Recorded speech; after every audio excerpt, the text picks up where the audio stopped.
Hello student, Panchajanya IASನ the Hindu ದಿನಪತ್ರಿಕೆಯ ಸುದ್ದಿ ವಿಶ್ಲೇಷಣೆಗೆ ತಮ್ಮೆಲ್ಲರಿಗೂ ಸ್ವಾಗತ. ಈ ಒಂದು ಸಂಚಿಕೆಯಲ್ಲಿ ನಾವು ದಿನಾಂಕ 29 ನವೆಂಬರ್ 2024 ದ ಹಿಂದೂ ದಿನಪತ್ರಿಕೆಯ ಸುದ್ದಿ ವಿಶ್ಲೇಷಣೆಯನ್ನು ಮಾಡಲಿದ್ದೀವಿ.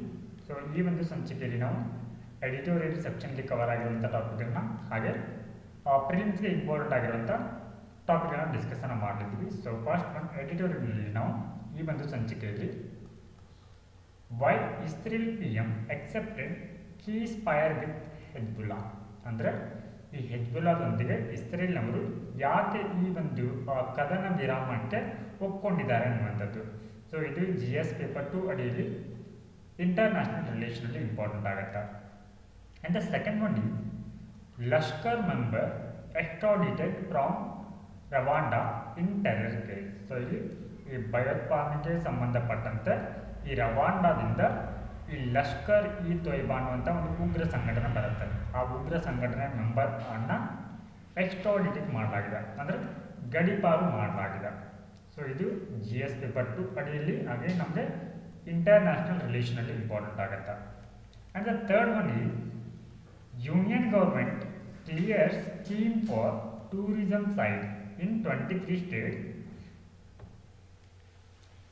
ಸೊ ಇದು ಭಾರತದಲ್ಲಿ ಒಂದು ಪ್ರವಾಸೋದ್ಯಮವನ್ನು ಉತ್ತೇಜಿಸುವಂಥ ನಿಟ್ಟಿನಲ್ಲಿ ಸರ್ಕಾರ ಒಂದು ಯೋಜನೆಯನ್ನು ತಂದಿದೆ. ಸೊ ಇದು GS ಪೇಪರ್ 2 ಅಡಿಯಲ್ಲಿ ಗವರ್ನೆನ್ಸಲ್ಲಿ ಇಂಪಾರ್ಟೆಂಟ್ ಆಗುತ್ತೆ. And the last one is census 2025 as a comprehensive citizen registry. So ಇದು 2025ರಲ್ಲಿ ನಡೆಯಲಿರುವಂಥ ಈ ಒಂದು ಜನಗಣತಿಯ ಕುರಿತಾಗಿರುವಂಥ ಟಾಪಿಕ್ ಆಗಿದೆ. ಸೊ ಈ ಹಿನ್ನೆಲೆ ನಮಗೆ ಯಾಕೆ ಜನಗಣತಿ ಅನ್ನುವಂಥದ್ದು ಇಂಪಾರ್ಟೆಂಟ್ ಅನ್ನುವಂಥದ್ದನ್ನು ನಾವಿಲ್ಲಿ ಡಿಸ್ಕಷನ್ ಮಾಡಲಿದ್ದೀವಿ. ಸೊ ಇದು GS ಪೇಪರ್ 2 ಅಡಿಯಲ್ಲಿ ಪಾಲಿಟಿಯಲ್ಲಿ ಇಂಪಾರ್ಟೆಂಟ್ ಆಗುತ್ತೆ. ಹಾಗೆ ಪ್ರಿಲಿಮ್ ಪಾಯಿಂಟರ್ ಅಡಿಯಲ್ಲಿ ನಾವು national Gopal Ratna award 2024 and the next one is design law treaty changes in tilt of Earth's axis, surface hydrokinetic turbine technology, and Sjogren's diseases and Ryan tribe, and the last one is Dunlin ಅಥವಾ ಕ್ಯಾಲಿಡ್ರಿಸ್ ಆಲ್ಪಿನಾ ಅನ್ನುವಂಥ bird ಬಗ್ಗೆ ನಾವಿಲ್ಲಿ discussion ಮಾಡಿದ್ವಿ. So ಮೊದಲನೇದಾಗಿ ನಾವು editorial ಸೆಕ್ಷನ್ಲಿ cover ಆಗಿರುವಂಥ ಟಾಪಿಕ್ಗಳನ್ನು in detail ಆಗಿ ನೋಡ್ತಾ ಹೋಗೋಣ. So why Israel PM accepted ceasefire with Hezbollah ಅಂದರೆ ಏಕೆ ಇಸ್ರೇಲ್ನ ಪ್ರಧಾನಿಯವರು ಈ ಹೆಜ್ಬುಲ್ಲಾದೊಂದಿಗೆ ಈ ಕದನ ವಿರಾಮಕ್ಕೆ ಒಪ್ಪಿಕೊಂಡಿದ್ದಾರೆ ಅನ್ನುವಂಥದ್ದು. ಸೊ ಈ ಒಂದು ಟಾಪಿಕಲ್ಲಿ ಹೇಳ್ತಾ ಇರುವಂಥದ್ದು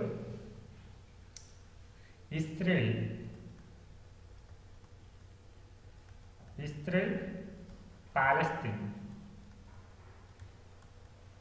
ನಡುವೆ ಇರುವಂಥ ಸಂಘರ್ಷದ ಕುರಿತು.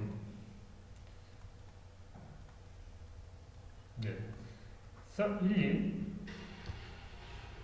ಹೆಜ್ಬುಲ್ಲಾ ಅನ್ನುವಂಥದ್ದು ಸೊ ಈ ಹೆಜ್ಬುಲ್ಲಾ ಅನ್ನುವಂಥದ್ದು ಒಂದು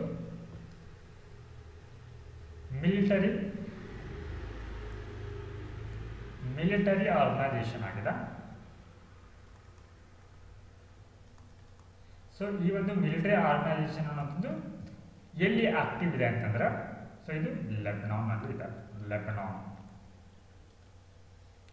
ಸೊ ಈ ಒಂದು ಮಿಲಿಟರಿ ಆರ್ಗನೈಸೇಷನ್ಗೆ ಇರಾನ್ ಅವರು ಬೆಂಬಲವನ್ನು ನೀಡ್ತಾ ಇದ್ದಾರೆ. ಇರಾನ್ ಬೆಂಬಲ ಅಂದ್ರೆ ಏನು ಪ್ಯಾಲೆಸ್ತೀನ್ ಏನು ಈ ಇಸ್ರೇಲ್ನೊಂದಿಗೆ ಹೋರಾಟವನ್ನು ಮಾಡುವಂಥ ಈ ಒಂದು ಹೆಜ್ಬುಲ್ಲಾಗೆ ಇರಾನ್ ಅವರು ಬೆಂಬಲವನ್ನು ನೀಡ್ತಾ ಇದ್ದಾರೆ. ಸೊ ಇವಾಗ ಈ ಎರಡು ಒಂದು ಇಸ್ರೇಲ್ ಮತ್ತು ಹೆಜ್ಬುಲ್ಲಾ ನಡುವೆ ಇವಾಗ ಕದನ ವಿರಾಮಕ್ಕೆ ಏನು ಮಾಡಲಾಗಿದೆ, ಕದನ ವಿರಾಮ ಅಗ್ರಿಮೆಂಟನ್ನು ಹಾಕಲಾಗಿದೆ. ಸೊ ಈ ಒಂದು ಅಗ್ರಿಮೆಂಟ್ಗೆ ಸೊ ಇಲ್ಲಿ ಅಮೇರಿಕಾದವರು ಏನು ಮಾಡಿದ್ದಾರೆ ಅಂತಂದರೆ ಮಧ್ಯಸ್ಥಿಕೆಯನ್ನು ವಹಿಸಿದ್ದಾರೆ. ಸೊ ಈ ಹಿನ್ನೆಲೆ ನಾವು ಈ ಒಂದು ಕದನ ವಿರಾಮ ಅಗ್ರಿಮೆಂಟ್ ಏನಿದೆ ಈ ಒಂದು ಅಗ್ರಿಮೆಂಟ್ನ ಪ್ರಪೋಸಲ್ಸ್ ಏನು, ವಾಟ್ ಆರ್ ದ ಪ್ರಪೋಸಲ್ಸ್ ಅಂದರೆ ಏನೆಲ್ಲ ಒಂದು ಟರ್ಮ್ಸ್ ಆ್ಯಂಡ್ ಕಂಡೀಷನ್ನ ಈ ಒಂದು ಅಗ್ರಿಮೆಂಟ್ನಲ್ಲಿ ಹೊಂದಿದ್ದಾರೆ ಅನ್ನುವಂಥದ್ದು. ಸೊ ಹಾಗೆ ನಮಗೆ ಈ ಒಂದು ಟಾಪಿಕ್ ಪ್ರಿಲಿಮ್ಸ್ ಮತ್ತು ಮೇನ್ಸ್ಗೆ ಯಾವ ರೀತಿ ಇಂಪಾರ್ಟೆಂಟ್ ಆಗುತ್ತೆ ಅನ್ನೋದು prelims and mains. So for prelim, so ಇಲ್ಲಿ ನಾವು ಇಸ್ರೇಲ್, ಲೆಬನಾನ್, ಸೊ ಈ ಎರಡೂ ದೇಶಗಳ ನಡುವಿನ ಗಡಿಯನ್ನು ಬಾರ್ಡರ್ನ ತೆಗೆದುಕೊಳ್ಬೇಕಾಗತ್ತ. ಸೊ ನಮಗೆ ಎಕ್ಸಾಮ್ನಲ್ಲಿ ಪ್ಲೇಸಸ್ ಇನ್ ನ್ಯೂಸ್ ಬಗ್ಗೆ ಕೇಳ್ತಾರೆ. ಹಾಗೆ ಇಲ್ಲಿ ಕಂಟ್ರಿಗೆ ಹೊಂದಿಕೊಂಡಂತೆ ಇರುವಂಥ ಬಾರ್ಡರ್ ಕಂಟ್ರಿಗಳನ್ನು ಕೂಡ ಕೇಳ್ತಾರೆ. ಸೊ ಹೀಗಾಗಿ ಪ್ಲೇನ್ ದೃಷ್ಟಿಯಿಂದ ಇದು ಇಂಪಾರ್ಟೆಂಟ್. ಆದರೆ ಫಾರ್ ಮೇನ್ಸ್, ಸೊ ಈ ಒಂದು ಕೇಸ್ ಫೈರಲ್ಲಿ ಭಾರತದ ಪಾತ್ರ ಏನು ಅನ್ನುವಂಥದ್ದು, ಭಾರತದ ಪಾತ್ರ. ಸೊ ಈ ಒಂದು ಟಾಪಿಕನ್ನು ನಾವು ಈ ರೀತಿ ಅನಲೈಸ್ ಮಾಡಬೇಕಾಗತ್ತ. ಸೊ ಇವಾಗ ಕಾಂಟೆಕ್ಸ್ಟ್ ಬಗ್ಗೆ ನೋಡೋಣ. Why Israel PM accepted ceasefire with Hezbollah. So here Israel and Lebanon have enter into ceasefire. ಅಂದರೆ ಈ ಲೆಬನಾನ್ ಮತ್ತು ಇಸ್ರೇಲ್ ಅವರು ಏನು ಮಾಡಿದ್ದಾರೆ, ಈ ಒಂದು ಕದನ ವಿರಾಮ, ಕೇಸ್ ಫೈರ್ ಅಂತಂದರೆ ಕದನ ವಿರಾಮಕ್ಕೆ ಇಲ್ಲಿ ಎಂಟ್ರಿ ಆಗಿದೆ, ಪ್ರವೇಶವನ್ನು ಪಡೆದಿದೆ, ಅಂದರೆ ಒಪ್ಪಿಗೆನ ಮಾಡಿದೆ ಅಂತ. So this happened a day after Israel security cabinet approved US back proposal to end 13-month long conflict that escalated in September. So ಕಳೆದ ವರ್ಷ 2023ರಲ್ಲಿ ಏನಾಗತ್ತೆ ಅಂದರೆ ಈ ಇಸ್ರೇಲ್ ಮತ್ತು ಈ ಹೆಜ್ಬುಲ್ಲಾ ನಡುವೆ ಇಲ್ಲಿ ಸಂಘರ್ಷ ಅನ್ನುವಂಥದ್ದು ಆಗತ್ತೆ, ಕಾನ್ಫ್ಲಿಕ್ಟ್ ಅನ್ನುವಂಥದ್ದು ಆಗತ್ತೆ. ಸೊ ಈಗ ಈ ಕಾನ್ಫ್ಲಿಕ್ಟನ್ನು ಕಡಿಮೆ ಮಾಡಲಿಕ್ಕೆ ಸೊ ಇಲ್ಲಿ US ನವರು ಏನು ಮಾಡಿದ್ದಾರೆ ಅಂತಂದರೆ ಈ ಕೀಸ್ ಫೈರ್ ಅಗ್ರಿಮೆಂಟನ್ನು ತಂದಿದ್ದಾರೆ. ಸೊ ಈ ಕೀಸ್ ಫೈರ್ ಅಗ್ರಿಮೆಂಟ್ಗೆ ಇವಾಗ ಇಸ್ರೇಲ್ ಅವರು ಒಪ್ಪಿಗೆಯನ್ನು ಕೂಡ ನೀಡಿದ್ದಾರೆ. ಸೊ ಇವಾಗ ಸಜೆಷನ್ ಆಫ್ ಹಾಸ್ಟಿಲಿಟಿ, ಸೊ ಅಂದರೆ ಈ ಕದನ ವಿರಾಮ ಏನಿದೆ, ಸೊ ಈ ಕೀಸ್ ಫೈರ್ ಅನ್ನುವಂಥದ್ದು ಎಲ್ಲಿಯವರೆಗೆ ಇರುತ್ತೆ ಅನ್ನುವಂಥದ್ದು.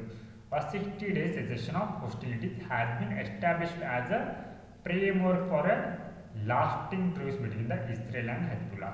ಅಂದರೆ ಈ ಕದನ ವಿರಾಮ ಅನ್ನುವಂಥದ್ದು ಈ ಎರಡು ಇಸ್ರೇಲ್ ಮತ್ತು ಹೆಜ್ಬುಲ್ಲಾ ನಡುವೆ 60 ದಿನಗಳವರೆಗೆ ಇರುತ್ತೆ. ಅಂದರೆ ಇಲ್ಲಿ ಯಾರೂ ಪರಸ್ಪರ ಯಾವುದೇ ದಾಳಿಯನ್ನು ಮಾಡೋ ಹಾಗಿಲ್ಲ. ಹಾಗೆ ಇದರ ಟರ್ಮ್ಸ್ ಆ್ಯಂಡ್ ಕಂಡೀಷನ್ ಅಥವಾ ಪ್ರಪೋಸಲ್ಸ್ ಏನನ್ನುವಂಥದ್ದು. So first proposal is 60 days proposal. So ಇಲ್ಲಿ 60 ಜನ ಯಾರೂ ಕೂಡ ಇಲ್ಲಿ ದಾಳಿಯನ್ನು ಮಾಡದೇ ಇರುವಂಥದ್ದು. And the second proposal is withdrawal of force. So ಎಲ್ಲಿಂದ ವಿತ್ಡ್ರಾವನ್ನು ಮಾಡಿಕೊಳ್ಬೇಕು ಅಂದರೆ ಫೋರ್ಸಸ್ ಅಂತಂದರೆ ಇಲ್ಲಿ ತಮ್ಮ ಪಡೆಗಳನ್ನು. ಹೆಜ್ಬುಲ್ಲಾ, ಸೊ ಹೆಜ್ಬುಲ್ಲಾಕ್ಕೆ ಇರುವಂಥ ಕಂಡೀಷನ್ ಏನು, so required to retreat approximately 40 kilometers ಅಂದರೆ 25 miles from the Israel Lebanon border. So Israel ಮತ್ತು ಈ ಲೆಬನಾನ್ ಬಾರ್ಡರಿಂದ ಸೊ ಈ ಒಂದು ಹೆಜ್ಬುಲ್ಲಾ ಏನು ಮಿಲಿಟರಿ ಪಡೆ ಇದೆ, ಸೊ ಅವರು 40 ಕಿಲೋಮೀಟರ್ನಷ್ಟು ಏನು ಮಾಡಬೇಕಾಗತ್ತೆ ಅಂತಂದ್ರೆ ವಾಪಸ್ ಬರಬೇಕಾಗತ್ತ. ಹಾಗೆ ಇಲ್ಲಿ ಇಸ್ರೇಲ್ಗೆ ಇರುವಂಥ ಟರ್ಮ್ಸ್ ಆ್ಯಂಡ್ ಕಂಡೀಷನ್ ಏನು, committed to withdrawing its ground forces from Lebanese territory. So ಏನು ಲೆಬನಾನ್ ಪ್ರದೇಶ ಇದೆ, ಸೊ ಈ ಒಂದು ಪ್ರದೇಶದಿಂದ ತನ್ನ ಸೈನ್ಯವನ್ನು ವಾಪಸ್ ಪಡೆದುಕೊಳ್ಬೇಕು ಅನ್ನುವಂಥದ್ದು ಇಲ್ಲಿ ಇಸ್ರೇಲ್ಗೆ ಇರುವಂಥ ಟರ್ಮ್ಸ್ ಆ್ಯಂಡ್ ಕಂಡೀಷನ್ ಆಗಿದೆ. ಸೊ ಹಾಗಿದ್ರೆ ಈ ಒಂದು ಒಪ್ಪಂದದ ಮೂಲ ಏನು, ಯಾವಾಗ ಈ ಒಪ್ಪಂದವನ್ನು ಮಾಡಿಕೊಳ್ಳಬೇಕು ಎರಡು ಒಂದು ದೇಶಗಳ ನಡುವೆ ಅಥವಾ ಈ ಇಸ್ರೇಲ್ ಮತ್ತು ಈ ಹೆಜ್ಬುಲ್ಲಾ ಸಂಘಟನೆ ನಡುವೆ ಅನ್ನುವಂಥದ್ದು. The agreement is rooted in UNSC resolution 1701 which ended the 2006 war. So ಅಂದರೆ ಇದರ ಮೂಲ ಅನ್ನುವಂಥದ್ದು ಎಲ್ಲಿ ಕಂಡು ಬರುತ್ತೆ ಅಂದರೆ UNSC ರೆಸಲ್ಯೂಷನ್ 1701 ಅಡಿಯಲ್ಲಿ ಏನು ಮಾಡಲಾಗತ್ತೆ, ಈ ರೀತಿಯ ಒಂದು ಒಪ್ಪಂದಗಳು ಬರುತ್ತೆ.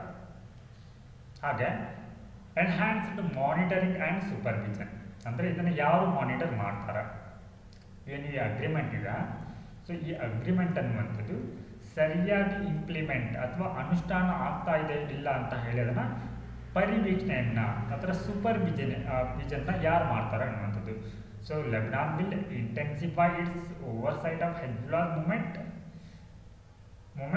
South of the Litani river to prevent regrouping. So ಈ ಲೆಬನಾನ್ ಕರ್ತವ್ಯ ಏನಂತಾರೆ, ಈ ಕೆಲಸ ಅಂತಂದರೆ ಈ ಹೆಜ್ಬುಲ್ಲಾ ಸಂಘಟನೆ ಏನಿದೆ, ಸೊ ಅವರು ಈ ಒಂದು ಲಿತಾನಿ ರಿವರ್ ನಲ್ಲಿ ಏನಿದ್ದಾರೆ ಆಕ್ಟಿವ್ ಇದ್ದಾರೆ ಈ ಒಂದು ರೀತಿಯಲ್ಲಿ. ಸೊ ಅವರು ಮತ್ತೆ ರೀಗ್ರೂಪಿಂಗ್ ಆಗುವಂಥದ್ದನ್ನು ಏನು ಮಾಡುತ್ತೆ ಅಂದರೆ ಪ್ರಿವೆಂಟನ್ನು ಮಾಡುತ್ತೆ. ಹಾಗೆ monitoring responsibilities are shared by.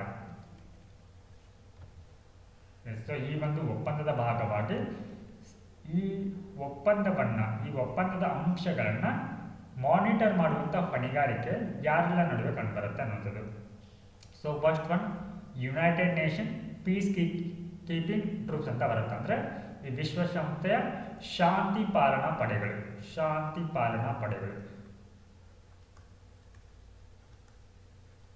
S. So ನಾವಿಲ್ಲಿ ಈ ಒಂದು ವಿಶ್ವಸಂಸ್ಥೆಯ ಶಾಂತಿ ಪಾಲನಾ ಪಡೆಯಲ್ಲಿ ಭಾರತದ ಪಾತ್ರವನ್ನು ನಾವಿಲ್ಲಿ ಮೆನ್ಷನ್ ಮಾಡ್ಬೋದು. ಯಾಕಂದ್ರೆ ಸೊ ಈ ಒಂದು ವಿಶ್ವಸಂಸ್ಥೆಯ ಶಾಂತಿ ಪಾಲನಾ ಪಡೆಯಲ್ಲಿ ಭಾರತವು ಕೂಡ ಏನು ಮಾಡುತ್ತೆ ಅಂದರೆ ಈ ಗಲಭೆ ಪೀಡಿತ ಪ್ರದೇಶಗಳಲ್ಲಿ ಅಥವಾ ಏನಾದರೂ ಬಿಕ್ಕಟ್ಟಿನ ಸಂದರ್ಭಗಳಲ್ಲಿ ಏನು ಮಾಡತ್ತಂದ್ರೆ ಈ ಒಂದು UN ಪೀಸ್ ಕೀಪಿಂಗ್ ಟ್ರೂಪ್ಸ್ಗೆ ಭಾರತವು ಕೂಡ ತನ್ನ ಸೈನ್ಯವನ್ನು ಕಳಿಸುತ್ತೆ, ತನ್ನ ಸೈನಿಕರನ್ನು ಕೂಡ ಇಲ್ಲಿ ಕಳಿಸುತ್ತೆ. So next one, Lebanese military. So ಇವರು ಈ ಒಂದು ಹೆಜ್ಬುಲ್ಲಾ ಸಂಘಟನೆ ಮತ್ತೆ ರೀಗ್ರೂಪ್ ಆಗುವುದನ್ನು ತಡೆಯುತ್ತೆ. ಹಾಗೆ ಮಲ್ಟಿ ನ್ಯಾಷನಲ್ ಕಮಿಟಿ. ಸೊ ಈ ಒಂದು ಕಮಿಟಿಯನ್ನು US ಅವರು ಫಾರ್ಮ್ ಮಾಡಿದ್ದಾರೆ. ಸೊ ಇದರಲ್ಲಿ ಫ್ರಾನ್ಸ್ ಅವರು ಕೂಡ ಬರ್ತಾರೆ. ಸೊ ಇವರೆಲ್ಲರೂ ಕೂಡ ಏನು ಮಾಡ್ತಾರೆ ಅಂತಂದ್ರೆ ಈ ಒಂದು ಅಗ್ರಿಮೆಂಟನ್ನು ಮಾನಿಟರನ್ನು ಮಾಡ್ತಾರೆ. Yes. So Israel's condition stands. So ಅಂದರೆ ಇವಾಗ ಇಸ್ರೇಲ್ನ ನಿಲುವು ಏನನ್ನುವಂಥದ್ದು. Israel has warn it will resume military operation if the agreement is breached. ಅಂದರೆ ಏನು ಇವಾಗ ಆ ಒಪ್ಪಂದವನ್ನು ಮಾಡಿಕೊಳ್ಳಲಾಗಿದೆ, ಕದನ ವಿರಾಮದ ಒಪ್ಪಂದವನ್ನು. ಸೊ ಇನ್ ಕೇಸ್ ಏನಾದರೂ ಈ ಒಂದು ಒಪ್ಪಂದವನ್ನು ಬ್ರೀಚ್ಡ್ ಅಂದರೆ ಉಲ್ಲಂಘನೆಯನ್ನು ಮಾಡಿದ್ರೆ ಸೊ ಇದು ಮತ್ತೆ ಏನು ಮಾಡುತ್ತೆ, ಇಸ್ರೇಲ್ ಮಿಲಿಟರಿ ಆಪರೇಷನ್ನ ಮುಂದುವರಿಸುವುದಾಗಿ ಏನು ಮಾಡಿದೆ, ಇಲ್ಲಿ ಎಚ್ಚರಿಕೆಯನ್ನು ಕೂಡ ನೀಡಿದೆ. ಹಾಗೆ the agreement does not mandate complete disarmament of Hezbollah in northern Lebanon. So ಇಲ್ಲಿ ಇರುವಂಥ ಒಂದು ಲೂಪ್ ಹೋಲ್ ಅಂತಂದರೆ ಸೊ ಈ ಒಂದು ಅಗ್ರಿಮೆಂಟಲ್ಲಿ ಈ ಒಂದು ನಾರ್ದರ್ನ್ ಲೆಬನಾನ್ನಲ್ಲಿ ಬರುವಂಥ ಈ ಹೆಜ್ಬುಲ್ಲಾಗೆ ಯಾವುದೇ ರೀತಿಯ ಕಂಪ್ಲೀಟ್ ಸಂಪೂರ್ಣ ಡಿಸ್ಆರ್ಮೆಂಟ್ ಅಂದರೆ ಸಂಪೂರ್ಣವಾದಂಥ ನಿಶಸ್ತ್ರೀಕರಣ ಅಂದರೆ ಈ ಸಂಪೂರ್ಣವಾಗಿ ಈ ಶಸ್ತ್ರಾಸ್ತ್ರಗಳ ಬಳಕೆಗೆ ನಿರ್ಬಂಧ ಅನ್ನುವಂಥದ್ದು ಇಲ್ಲಿ ಕಂಡುಬರುವುದಿಲ್ಲ. ಸೊ ಇವಾಗ ಯಾಕೆ ಇಸ್ರೇಲ್ ಅವರು ಈ ಒಂದು ಸೀಸ್ಫೈರ್ ಒಂದು ಒಪ್ಪಂದಕ್ಕೆ ಬಂದಿದ್ದಾರೆ ಅನ್ನುವಂಥದ್ದು. So reason for Israel ceasefire decision, ಈ ಒಂದು ಒಪ್ಪಂದಕ್ಕೆ ಅಥವಾ ಈ ಒಪ್ಪಂದದ ನಿರ್ಧಾರಕ್ಕೆ ಇಸ್ರೇಲ್ ಅವರು ಬರಲಿಕ್ಕೆ ಕಾರಣಗಳು ಏನು ಅನ್ನುವಂಥದ್ದು. ಸೊ ಮೊದಲನೇದಾಗಿ ಫೋಕಸ್ ಆನ್ ಇರಾನ್. ಸೊ ಅಂದರೆ ಇದು ಈ ಒಂದು ಹೆಜ್ಬುಲ್ಲಾದೊಂದಿಗೆ ತನ್ನ ಕದನ ವಿರಾಮವನ್ನು ಘೋಷಿಸುವುದರಿಂದ ಸೊ ಇದು ಇರಾನ್ ಮೇಲೆ ಏನು ಮಾಡೋದು, ತನ್ನ ಗಮನವನ್ನು ಕೇಂದ್ರೀಕರಣವನ್ನು ಮಾಡುತ್ತೆ. So Israel aims to direct its attention toward countering Iran. So ಇವಾಗ ಏನು ಮಾಡ್ತಾ ಇತ್ತು, ಇರಾನ್ ನೇರವಾಗಿ ಅಲ್ಲದೆ ಇದ್ರೆ ಸೊ ಇಲ್ಲಿ ಹೆಜ್ಬುಲ್ಲಾ ಮೂಲಕ ಏನು ಮಾಡ್ತಾ ಇತ್ತು ಅಂತಂದರೆ ಹೆಜ್ಬುಲ್ಲಾ ಸಪೋರ್ಟನ್ನು ಮಾಡ್ತಾ ಇತ್ತು ಈ ಒಂದು ಇಸ್ರೇಲ್ ಮೇಲೆ ದಾಳಿಗೆ.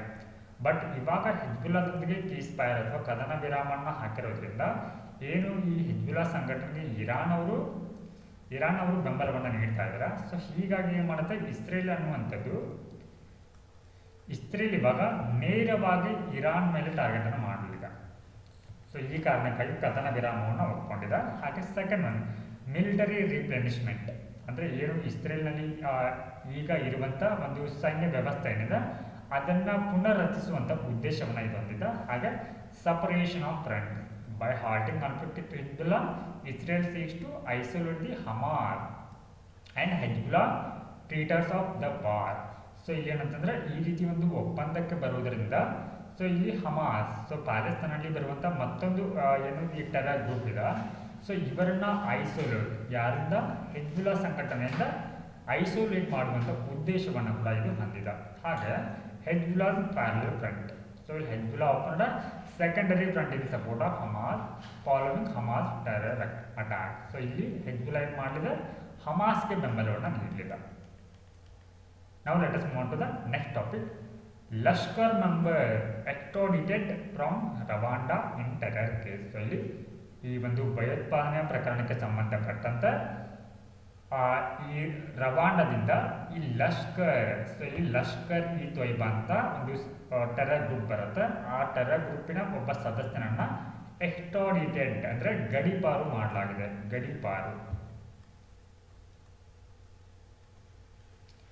ಎಸ್. ಸೊ ಈ ಹಿನ್ನೆಲೆ ನಾವು ಇದರಲ್ಲಿ ಬಳಸಿರುವಂಥ ಕೀವರ್ಡ್ಗಳ ಬಗ್ಗೆ ತಿಳ್ಕೋಣ. ಸೊ ಫಸ್ಟ್ ಒನ್ ಲಷ್ಕರ್ ಅನ್ನುವಂಥದ್ದು. So Lashkar e Taiba. Yes. So Lashkar e Taiba ಅನ್ನುವಂಥದ್ದು ಒಂದು ಉಗ್ರ ಸಂಘಟನೆ ಆಗಿದೆ. ಉಗ್ರ ಸಂಘಟನೆ. ಈ ಒಂದು ಉಗ್ರ ಸಂಘಟನೆಯ ಮೂಲ ಅಂತಂದ್ರೆ ಇದು ಯಾವ ಒಂದು ರೀಜನಲ್ಲಿ ಆಕ್ಟಿವ್ ಆಗಿದೆ ಅನ್ನುವಂಥದ್ದು. ಎಸ್. ಸೊ ಇದು ಪಾಕಿಸ್ತಾನದ ಮೂಲದ ಒಂದು ಉಗ್ರ ಸಂಘಟನೆ ಆಗಿದೆ. ಎಸ್. ಸೊ ಈ ಒಂದು ಉಗ್ರ ಸಂಘಟನೆಯ ಮೂಲಕ ಭಾರತದ ಮೇಲೆ ಪಾಕಿಸ್ತಾನ ಏನು ಮಾಡುತ್ತೆ ಅಂದರೆ ಆಗಾಗ ಭಯೋತ್ಪಾದಕ ಚಟುವಟಿಕೆಗಳನ್ನ ಮಾಡುತ್ತೆ. Yes. So next one here one more word extradition ಅಂತ ಬರುತ್ತೆ. ಎಕ್ಸ್ಟ್ರಾಡಿಷನ್ ಅಥವಾ ಗಡೀಪಾರು ಅಂತ ಕರಿತೀವಿ ಕನ್ನಡದಲ್ಲಿ. ಎಕ್ಸ್ಟ್ರಾಡಿಷನ್ ಅಥವಾ ಗಡೀಪಾರು. ಎಸ್. ಸೊ ಹಿಯರ್ ಎಕ್ಸ್ಟ್ರಾಡಿಷನ್ ಸೊ ಇಲ್ಲಿ ಏನಾಗುತ್ತೆ ಅಂತಂದರೆ ಯಾವುದೇ ಒಬ್ಬ ವ್ಯಕ್ತಿ, ಓಕೆ, ಸೊ ಒಬ್ಬ ವ್ಯಕ್ತಿಲಿ ಅಪರಾಧವನ್ನು ತನ್ನ ಮೂಲ ದೇಶದಲ್ಲಿ ಏನಾದರೂ ಮಾಡಿ, okay, so in one area ಆತ ಅಪರಾಧವನ್ನು ಮಾಡಿ ಬೇರೆ ದೇಶಕ್ಕೆ ಏನು ಮಾಡ್ತಾನೆ ಅಂತಂದರೆ ಪಲಾಯನವನ್ನು ಮಾಡಿರ್ತಾನೆ. ಸೊ ಹೀಗಾಗಿ ಆತ ಬೇರೆ ದೇಶಗಳಲ್ಲಿ ಆಶ್ರಯವನ್ನು ಪಡೆದಿರ್ತಾನೆ. ಸೊ ಹೀಗಾಗಿ ಏನು ಮಾಡುತ್ತೆ, ಈ ಅಪರಾಧವಾಗಿರುವಂಥ ದೇಶ ಈ ವ್ಯಕ್ತಿಯನ್ನು ಏನು ಮಾಡುತ್ತೆ, ಮರಳಿ ಕರೆತರುವಂತೆ ಸೊ ಏನು ಮಾಡುತ್ತೆ, ಆ ಒಂದು ದೇಶಕ್ಕೆ ರಿಕ್ವೆಸ್ಟನ್ನು ಮಾಡುತ್ತೆ. ಅಂದರೆ ಗಡೀಪಾರನ್ನು ಮಾಡಬೇಕಂತ ಹೇಳಿ ರಿಕ್ವೆಸ್ಟನ್ನು ಮಾಡುತ್ತೆ. ಸೊ ಇದಕ್ಕೆ ನಾವು ಎಕ್ಸ್ಟ್ರಾಡಿಷನ್ ಅಂತ ಕರಿತೀವಿ. ಸೊ ನೆಕ್ಸ್ಟ್ ಒನ್, ಸೊ ಈ ರೀತಿ ಏನು ಈ ಲಷ್ಕರ್ ತೊಯ್ಬಾ ಸಂಘಟನೆಗೆ ಸೇರುವಂಥ ಈ ಒಂದು ಸದಸ್ಯನ ಈತ ಎಲ್ಲಿ ಅಂದರೆ ಭಾರತದಲ್ಲಿ ಏನು ಮಾಡಿದಾನೆ ಅಂತಂದರೆ, ಸೊ ಅಪರಾಧ ಮಾಡಿರುವಂಥದ್ದು ಈತ ಭಾರತದಲ್ಲಿ, ಓಕೆ, ಬಟ್ ಈತ ಆಶ್ರಯ ಪಡೆದಿರುವಂಥದ್ದು ರವಾಂಡದಲ್ಲಿ. ಸೊ ಹೀಗಾಗಿ ಭಾರತ ಏನು ಮಾಡಿದೆ ಅಂದರೆ ಈ ರವಾಂಡದಿಂದ ಎಕ್ಸ್ಟ್ರಾಡಿಷನ್ಗೆ ಏನು ಮಾಡಿದೆ ಅಂತಂದರೆ ಇದಕ್ಕೆ ಮನವಿಯನ್ನು ಮಾಡಿದೆ, ಗಡೀಪಾರಿಗೆ ಮನವಿಯನ್ನು ಮಾಡಿದೆ. ಎಸ್. ಸೊ ಈ ಹಿನ್ನೆಲೆಯಲ್ಲಿ ನಾವು ಈ ಲಷ್ಕರ್ ಇ ತೊಯ್ಬಾ ಅನ್ನುವಂಥ ಸಂಘಟನೆ ಭಾರತದ ಮೇಲೆ ಯಾವ ರೀತಿಯ ಒಂದು ಟೆರರ್ ಅಟ್ಯಾಕನ್ನು ಮಾಡಿದೆ ಅನ್ನೋದು. ಸೊ ಇವರು ಭಾರತದಲ್ಲಿ 26 ನವೆಂಬರ್ 26/11 ಅಟ್ಯಾಕ್ ಅಂತ ಏನು ಕರಿತೀವಿ, 2008ರಲ್ಲಿ ಏನು ಈ ಒಂದು ಅಟ್ಯಾಕ್ ಆಗುತ್ತಾ. ಸೊ ಈ ಒಂದು ದಾಳಿ ಅಂದರೆ ಮುಂಬೈ ಮೇಲೆ ದಾಳಿ ಆಗುತ್ತೆ ನೋಡಿ, ಮುಂಬೈನ ತಾಜ್ ಹೋಟೆಲ್ ಮೇಲೆ ದಾಳಿ ಆಗುತ್ತೆ. ಆ ಒಂದು ದಾಳಿಯ ಒಂದು ಪ್ರಮುಖ ಏನಂತಂದರೆ ಇಲ್ಲಿ ಕಾರಣ ಅಂತಂದರೆ ಈ ಲಷ್ಕರ್ ಇ ತೊಯ್ಬಾ ಸಂಘಟನೆಗೆ ಸೇರಿರುವವರು ದಾಳಿಯನ್ನು ಮಾಡ್ತಾರೆ. ಹಾಗೆ ನೆಕ್ಸ್ಟ್ ಇವಾಗ ಈ ಸಂಘಟನೆಯಿಂದ ಭಾರತಕ್ಕೆ ಇರುವಂಥ ಬೆದರಿಕೆಗಳು ಏನು ಅನ್ನೋಂಥ ಅಂಶಗಳನ್ನ ನಾವಿಲ್ಲಿ ತಿಳ್ಕೊಳ್ಬೇಕಾಗತ್ತೆ. ಬೆದರಿಕೆಗಳು from this terror organisation. So next one, ಈ ಎಕ್ಸ್ಟ್ರಾಡಿಷನ್ಗೆ ಸಂಬಂಧಪಟ್ಟಂತೆ ಅಥವಾ ಗಡೀಪಾರಿಗೆ ಸಂಬಂಧಪಟ್ಟಂತೆ ಯಾವೆಲ್ಲ ಆರ್ಗನೈಸೇಷನ್ಗಳು ಇದರಲ್ಲಿ ಇನ್ವಾಲ್ವ್ ಆಗುತ್ತೆ. ಸೊ ಇದರಲ್ಲಿ ಪ್ರಮುಖವಾಗಿ ಇಂಟರ್ಪೋಲ್ ಅಂತ ಬರುತ್ತೆ, ಇಂಟರ್ಪೋಲ್. ಸೊ ಇವ್ರು ಏನು ಮಾಡ್ತಾರೆ, ಈ ಗಡೀಪಾರು ಸಂಬಂಧಪಟ್ಟಂಥ ಒಂದು ಕ್ರಮಗಳನ್ನು ಇವರು ಕೈಗೊಳ್ತಾರೆ. ಹಾಗೆ ಇಲ್ಲಿ ಗಡೀಪಾರನ್ನ ಮಾಡಬೇಕಿದ್ರೆ ಯಾವೆಲ್ಲ ಕ್ರೈಟೇರಿಯಾ ಮಾನದಂಡಗಳು ಇರುತ್ತೆ ಅನ್ನುವಂಥದ್ದು. ಸೊ ಅದಾದ ನಂತರ ಭಾರತ ಯಾವೆಲ್ಲ ದೇಶಗಳೊಟ್ಟಿಗೆ ಈ ಎಕ್ಸ್ಟ್ರಾಡಿಷನ್ ಟ್ರೀಟಿಯನ್ನು ಮಾಡ್ಕೊಂಡಿದೆ ಅನ್ನುವಂಥದ್ದು. ಎಕ್ಸ್ಟ್ರಾಡಿಷನ್ ಟ್ರೀಟಿ ಅಂದರೆ ಇಲ್ಲಿ ಯಾವ ಒಂದು ದೇಶಗಳಿಗೆ ನಾವು ಈ ಒಂದು ಗಡೀಪಾರ ಒಪ್ಪಂದವನ್ನು ಮಾಡ್ಕೊಂಡಿರ್ತೀವಿ ಅವರು ಮಾತ್ರ ಏನು ಮಾಡ್ಬೋದು ಅಂದರೆ ಸೂಕ್ತ ಒಂದು ದಾಖಲೆಗಳಿದ್ದರೆ ಮಾತ್ರ ಏನು ಮಾಡ್ತಾರೆ ಅಂದರೆ ಗಡೀಪಾರನ ಮಾಡ್ತಾರೆ. ಸೊ ನೆಕ್ಸ್ಟ್ ಒನ್, ಭಾರತ ಯಾವೆಲ್ಲ ದೇಶಗಳೊಟ್ಟಿಗೆ ಈ ಒಂದು ಎಕ್ಸ್ಟ್ರಾಡಿಷನ್ ಟ್ರೀಟಿಯನ್ನು ಮಾಡ್ಕೊಂಡಿದೆ ಅನ್ನೋಂಥದ್ದು ಇಲ್ಲಿ ಇಂಪಾರ್ಟೆಂಟ್ ಆಗುತ್ತೆ. ಸೊ ಇವಾಗ ಈ ಒಂದು ಟಾಪಿಕ್ನ ಕಂಟೆಕ್ಟ್ ಬಗ್ಗೆ ನೋಡೋಣ. The global operation centre of the Central Bureau of Investigation had coordinated with the National Investigation Agency and the Interpol National Central Bureau Kigali for the securing the return of a terror case accused from the Rwanda. So ಇಲ್ಲಿ ಪ್ರಮುಖವಾಗಿ involve ಆಗಿರುವಂಥ ಪ್ರಮುಖ organisation ಅಂತಂದರೆ CBI ಬರುತ್ತೆ, CBI plus NIA and Interpol. So ಇವರ ಒಂದು ಸಹಯೋಗದೊಂದಿಗೆ ಏನು ಈ ರವಾಂಡದಲ್ಲಿ ಮರೆಸಿಕೊಂಡಿರುವಂಥ ಈ ಒಂದು ಲಷ್ಕರ್ ಇ ತೊಯ್ಬಾ ಸಂಘಟನೆ ಸದಸ್ಯರನ್ನ ಗಡೀಪಾರ ಮಾಡಲಿಕ್ಕೆ ಇಲ್ಲಿ ಇನ್ವೆಸ್ಟಿಗೇಷನ್ನ ಮಾಡಲಾಗ್ತಾ ಇದೆ. ಸೊ ಇವರ ನಡುವೆ ಸಹಕಾರದೊಂದಿಗೆ ಇಲ್ಲಿ ತನಿಖೆಯನ್ನು ಮಾಡಲಾಗ್ತಾ ಇದೆ. ಸೊ ನಾವಿಲ್ಲಿ ತಿಳ್ಕೊಳ್ಬೇಕಾಗಿರುವಂಥದ್ದು ಎಕ್ಸ್ಟ್ರಾಡಿಷನ್ ಅಥವಾ ಗಡೀಪಾರು ಅಂತಂದರೆ ಏನು? ಎಕ್ಸ್ಟ್ರಾಡಿಷನ್ ಅಥವಾ ಗಡೀಪಾರು. ಸೊ ಗಡೀಪಾರು ಅಂತಂದರೆ it refers to the formal process by which one country surrenders a person who is accused or convicted of a crime to another country. ಅಂದರೆ ಇವಾಗ ಒಂದು ದೇಶದಲ್ಲಿ ಅಪರಾಧವನ್ನು ಮಾಡಿರುವಂಥ ವ್ಯಕ್ತಿ ಏನಾಗಿರ್ತಾನೆ, ಬೇರೆ ದೇಶಕ್ಕೆ ತಲೆಮರೆಸ್ಕೊಂಡು ಬಂದಿರ್ತಾನೆ, ಸೆಕೆಂಡ್ ಕಂಟ್ರಿಯಲ್ಲಿ ಆಶ್ರಯವನ್ನು ಪಡೆದಿರ್ತಾನೆ. ಸೊ ಈ ಆಶ್ರಯ ಪಡೆದಿರುವಂಥ ಅಥವಾ ಈ ಅಪರಾಧವನ್ನು ಮಾಡಿರುವಂಥ ಈ ಒಂದು ವ್ಯಕ್ತಿಯನ್ನು ಏನು ಮಾಡಲಾಗುತ್ತೆ, ಈ ಅಪರಾಧ ಮಾಡಿರುವಂಥ ಪ್ರದೇಶಕ್ಕೆ ಆತನ್ನ ಗಡೀಪಾರನ ಮಾಡಲಾಗತ್ತೆ ಅಥವಾ ಕಳಿಸಲಾಗತ್ತೆ. ಇದನ್ನು ನಾವೇನಂತ ಕರಿತೀವಿ? ಗಡೀಪಾರು. So where that person is required to face legal proceeding or serve sentence. So ಅಂದರೆ ಈತ ಆ ಒಂದು ದೇಶದಲ್ಲಿ ಕಾನೂನಾತ್ಮಕ ಒಂದು ವಿಚಾರಣೆಯನ್ನು ಎದುರಿಸ್ತಾ ಇರ್ತಾನೆ. ಸೊ ಹೀಗಾಗಿ ಇದನ್ನು ನಾವೇನಂತ ಕರಿತೀವಿ? ಗಡೀಪಾರು ಅಥವಾ ಎಕ್ಸ್ಟ್ರಾಡಿಷನ್ ಅಂತ ಕರಿತೀವಿ. So next one, the process typically involve a treaty or agreement between the two countries and is subject to condition such as. So ಇಲ್ಲಿ ಎರಡು ದೇಶಗಳ ನಡುವೆ ಏನಾಗಬೇಕು, ಈಗ ಇಲ್ಲಿ ಗಡೀಪಾರನ ಮಾಡಬೇಕಂದ್ರೆ ಆ ಎರಡು ದೇಶಗಳ ನಡುವೆ ಇಲ್ಲಿ ಟ್ರೀಟಿ ಅಥವಾ ಅಗ್ರಿಮೆಂಟ್ ಆಗಿರಬೇಕು, ಒಪ್ಪಂದ ಆಗಿರಬೇಕು. ಓಕೆ, ಸೊ ಈ ಒಪ್ಪಂದಗಳ ಅಡಿಯಲ್ಲಿ ಕೆಲವೊಂದಿಷ್ಟು ಕಂಡೀಷನ್ ಕೂಡ ಬರುತ್ತೆ. ಈ ಕಂಡೀಷನ್ಗಳು ಸ್ಯಾಟಿಸ್ಫೈ ಆದರೆ ಮಾತ್ರ ಏನು ಮಾಡುತ್ತೆ, ಆ ಒಂದು ದೇಶ ಆ ವ್ಯಕ್ತಿಯನ್ನು, ಒಬ್ಬ ವ್ಯಕ್ತಿಯನ್ನು ಏನು ಮಾಡುತ್ತೆ, ಎಕ್ಸ್ಟ್ರಾಡಿಷನ್ ಮಾಡುತ್ತೆ. ಹಾಗಿದ್ರೆ ಏನವು ಕಂಡೀಷನ್ ಅನ್ನುವಂಥದ್ದು? The crime must be recognised as an offence in both countries dual criminality. ಅಂದರೆ ಇವಾಗ ಏನೋ ಆ ಒಂದು ದೇಶದಲ್ಲಿ ಅಪರಾಧವನ್ನು ಮಾಡಿರ್ತಾನೆ, ಆ ಅಪರಾಧ ಅನ್ನುವಂಥದ್ದು ಕ್ರಿಮಿನಲ್ ಒಂದು ಏನಾಗಿರಬೇಕು, ಅಪರಾಧ ಆಗಿರಬೇಕು. ಅಂದರೆ ಅದು ಎರಡು ದೇಶಗಳಲ್ಲಿ ಅದು ಅಪರಾಧ ಅಂತ ಕರೆಸ್ಕೊಂಡ್ರೆ ಮಾತ್ರ ಏನಾಗುತ್ತೆ, ಆತನ್ನ ಆ ಒಂದು ಕೃತ್ಯಕ್ಕೆ ಸಂಬಂಧಪಟ್ಟಂತೆ ಗಡೀಪಾರನ ಮಾಡಲಾಗತ್ತೆ. So next condition is the requesting country must provide sufficient evidence to justify extradition. So ಏನು, ಇವಾಗ ಒಂದು ದೇಶ ಆ ಒಬ್ಬ ವ್ಯಕ್ತಿನ ಗಡೀಪಾರನ ಮಾಡಬೇಕಂತ ಹೇಳಿ ರಿಕ್ವೆಸ್ಟನ್ನು ಏನು ಮಾಡ್ಕೊಳ್ತಾ ಇರತ್ತ, ಅದು ಆ ಒಂದು ಗಡೀಪಾರು ಮಾಡುವಂಥ ದೇಶಕ್ಕೆ ಸೂಕ್ತ ದಾಖಲೆಗಳನ್ನ, ಸಫಿಷಿಯಂಟ್ ಎವಿಡೆನ್ಸನ್ನು ಏನು ಮಾಡಬೇಕಾಗತ್ತಂದ್ರೆ ಆ ದೇಶಕ್ಕೆ ಸಲ್ಲಿಸಬೇಕಾಗತ್ತೆ. ಹಾಗೆ ಇಲ್ಲಿ ಈ ಒಂದು ಕಂಡೀಷನ್ ಮತ್ತೊಂದು ಅಂತಂದರೆ ಇಲ್ಲಿ the extradition must not violate the rights of the accused. So ಏನು ಆರೋಪಿ ಇರ್ತಾನೆ, ಈ ಆರೋಪಿಯ ಹಕ್ಕುಗಳನ್ನು ಕೂಡ ಇಲ್ಲಿ ವೈಲೇಟ್ ಮಾಡೋ ಹಾಗಿಲ್ಲ ಗಡೀಪಾರನ ಮಾಡುವಂಥ ಸಂದರ್ಭದಲ್ಲಿ.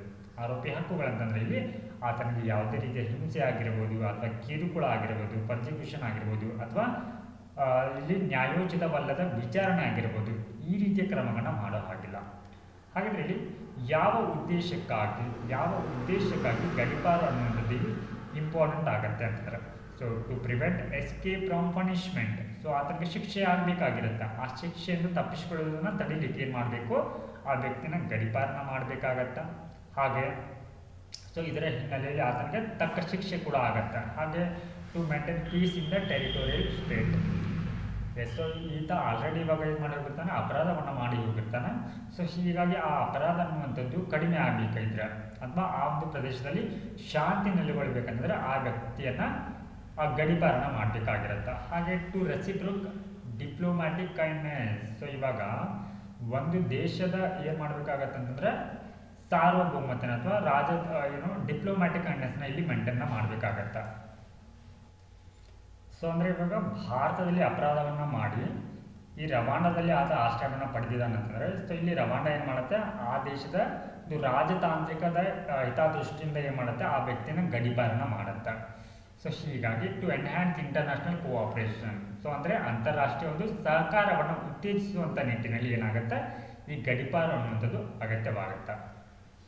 So next one, union government clear scheme for tourist sites in 23 states. So ಇಲ್ಲಿ ಕೇಂದ್ರ ಸರ್ಕಾರ ಏನು ಮಾಡಿದೆ, ಈ 23 ರಾಜ್ಯಗಳಲ್ಲಿ ಆ ಟೂರಿಸಮನ್ನು ಅಂದರೆ ಪ್ರವಾಸೋದ್ಯಮವನ್ನು ಉತ್ತೇಜಿಸಲಿಕ್ಕೆ ಒಂದು ಸ್ಕೀಮನ್ನು ತಂದಿದೆ.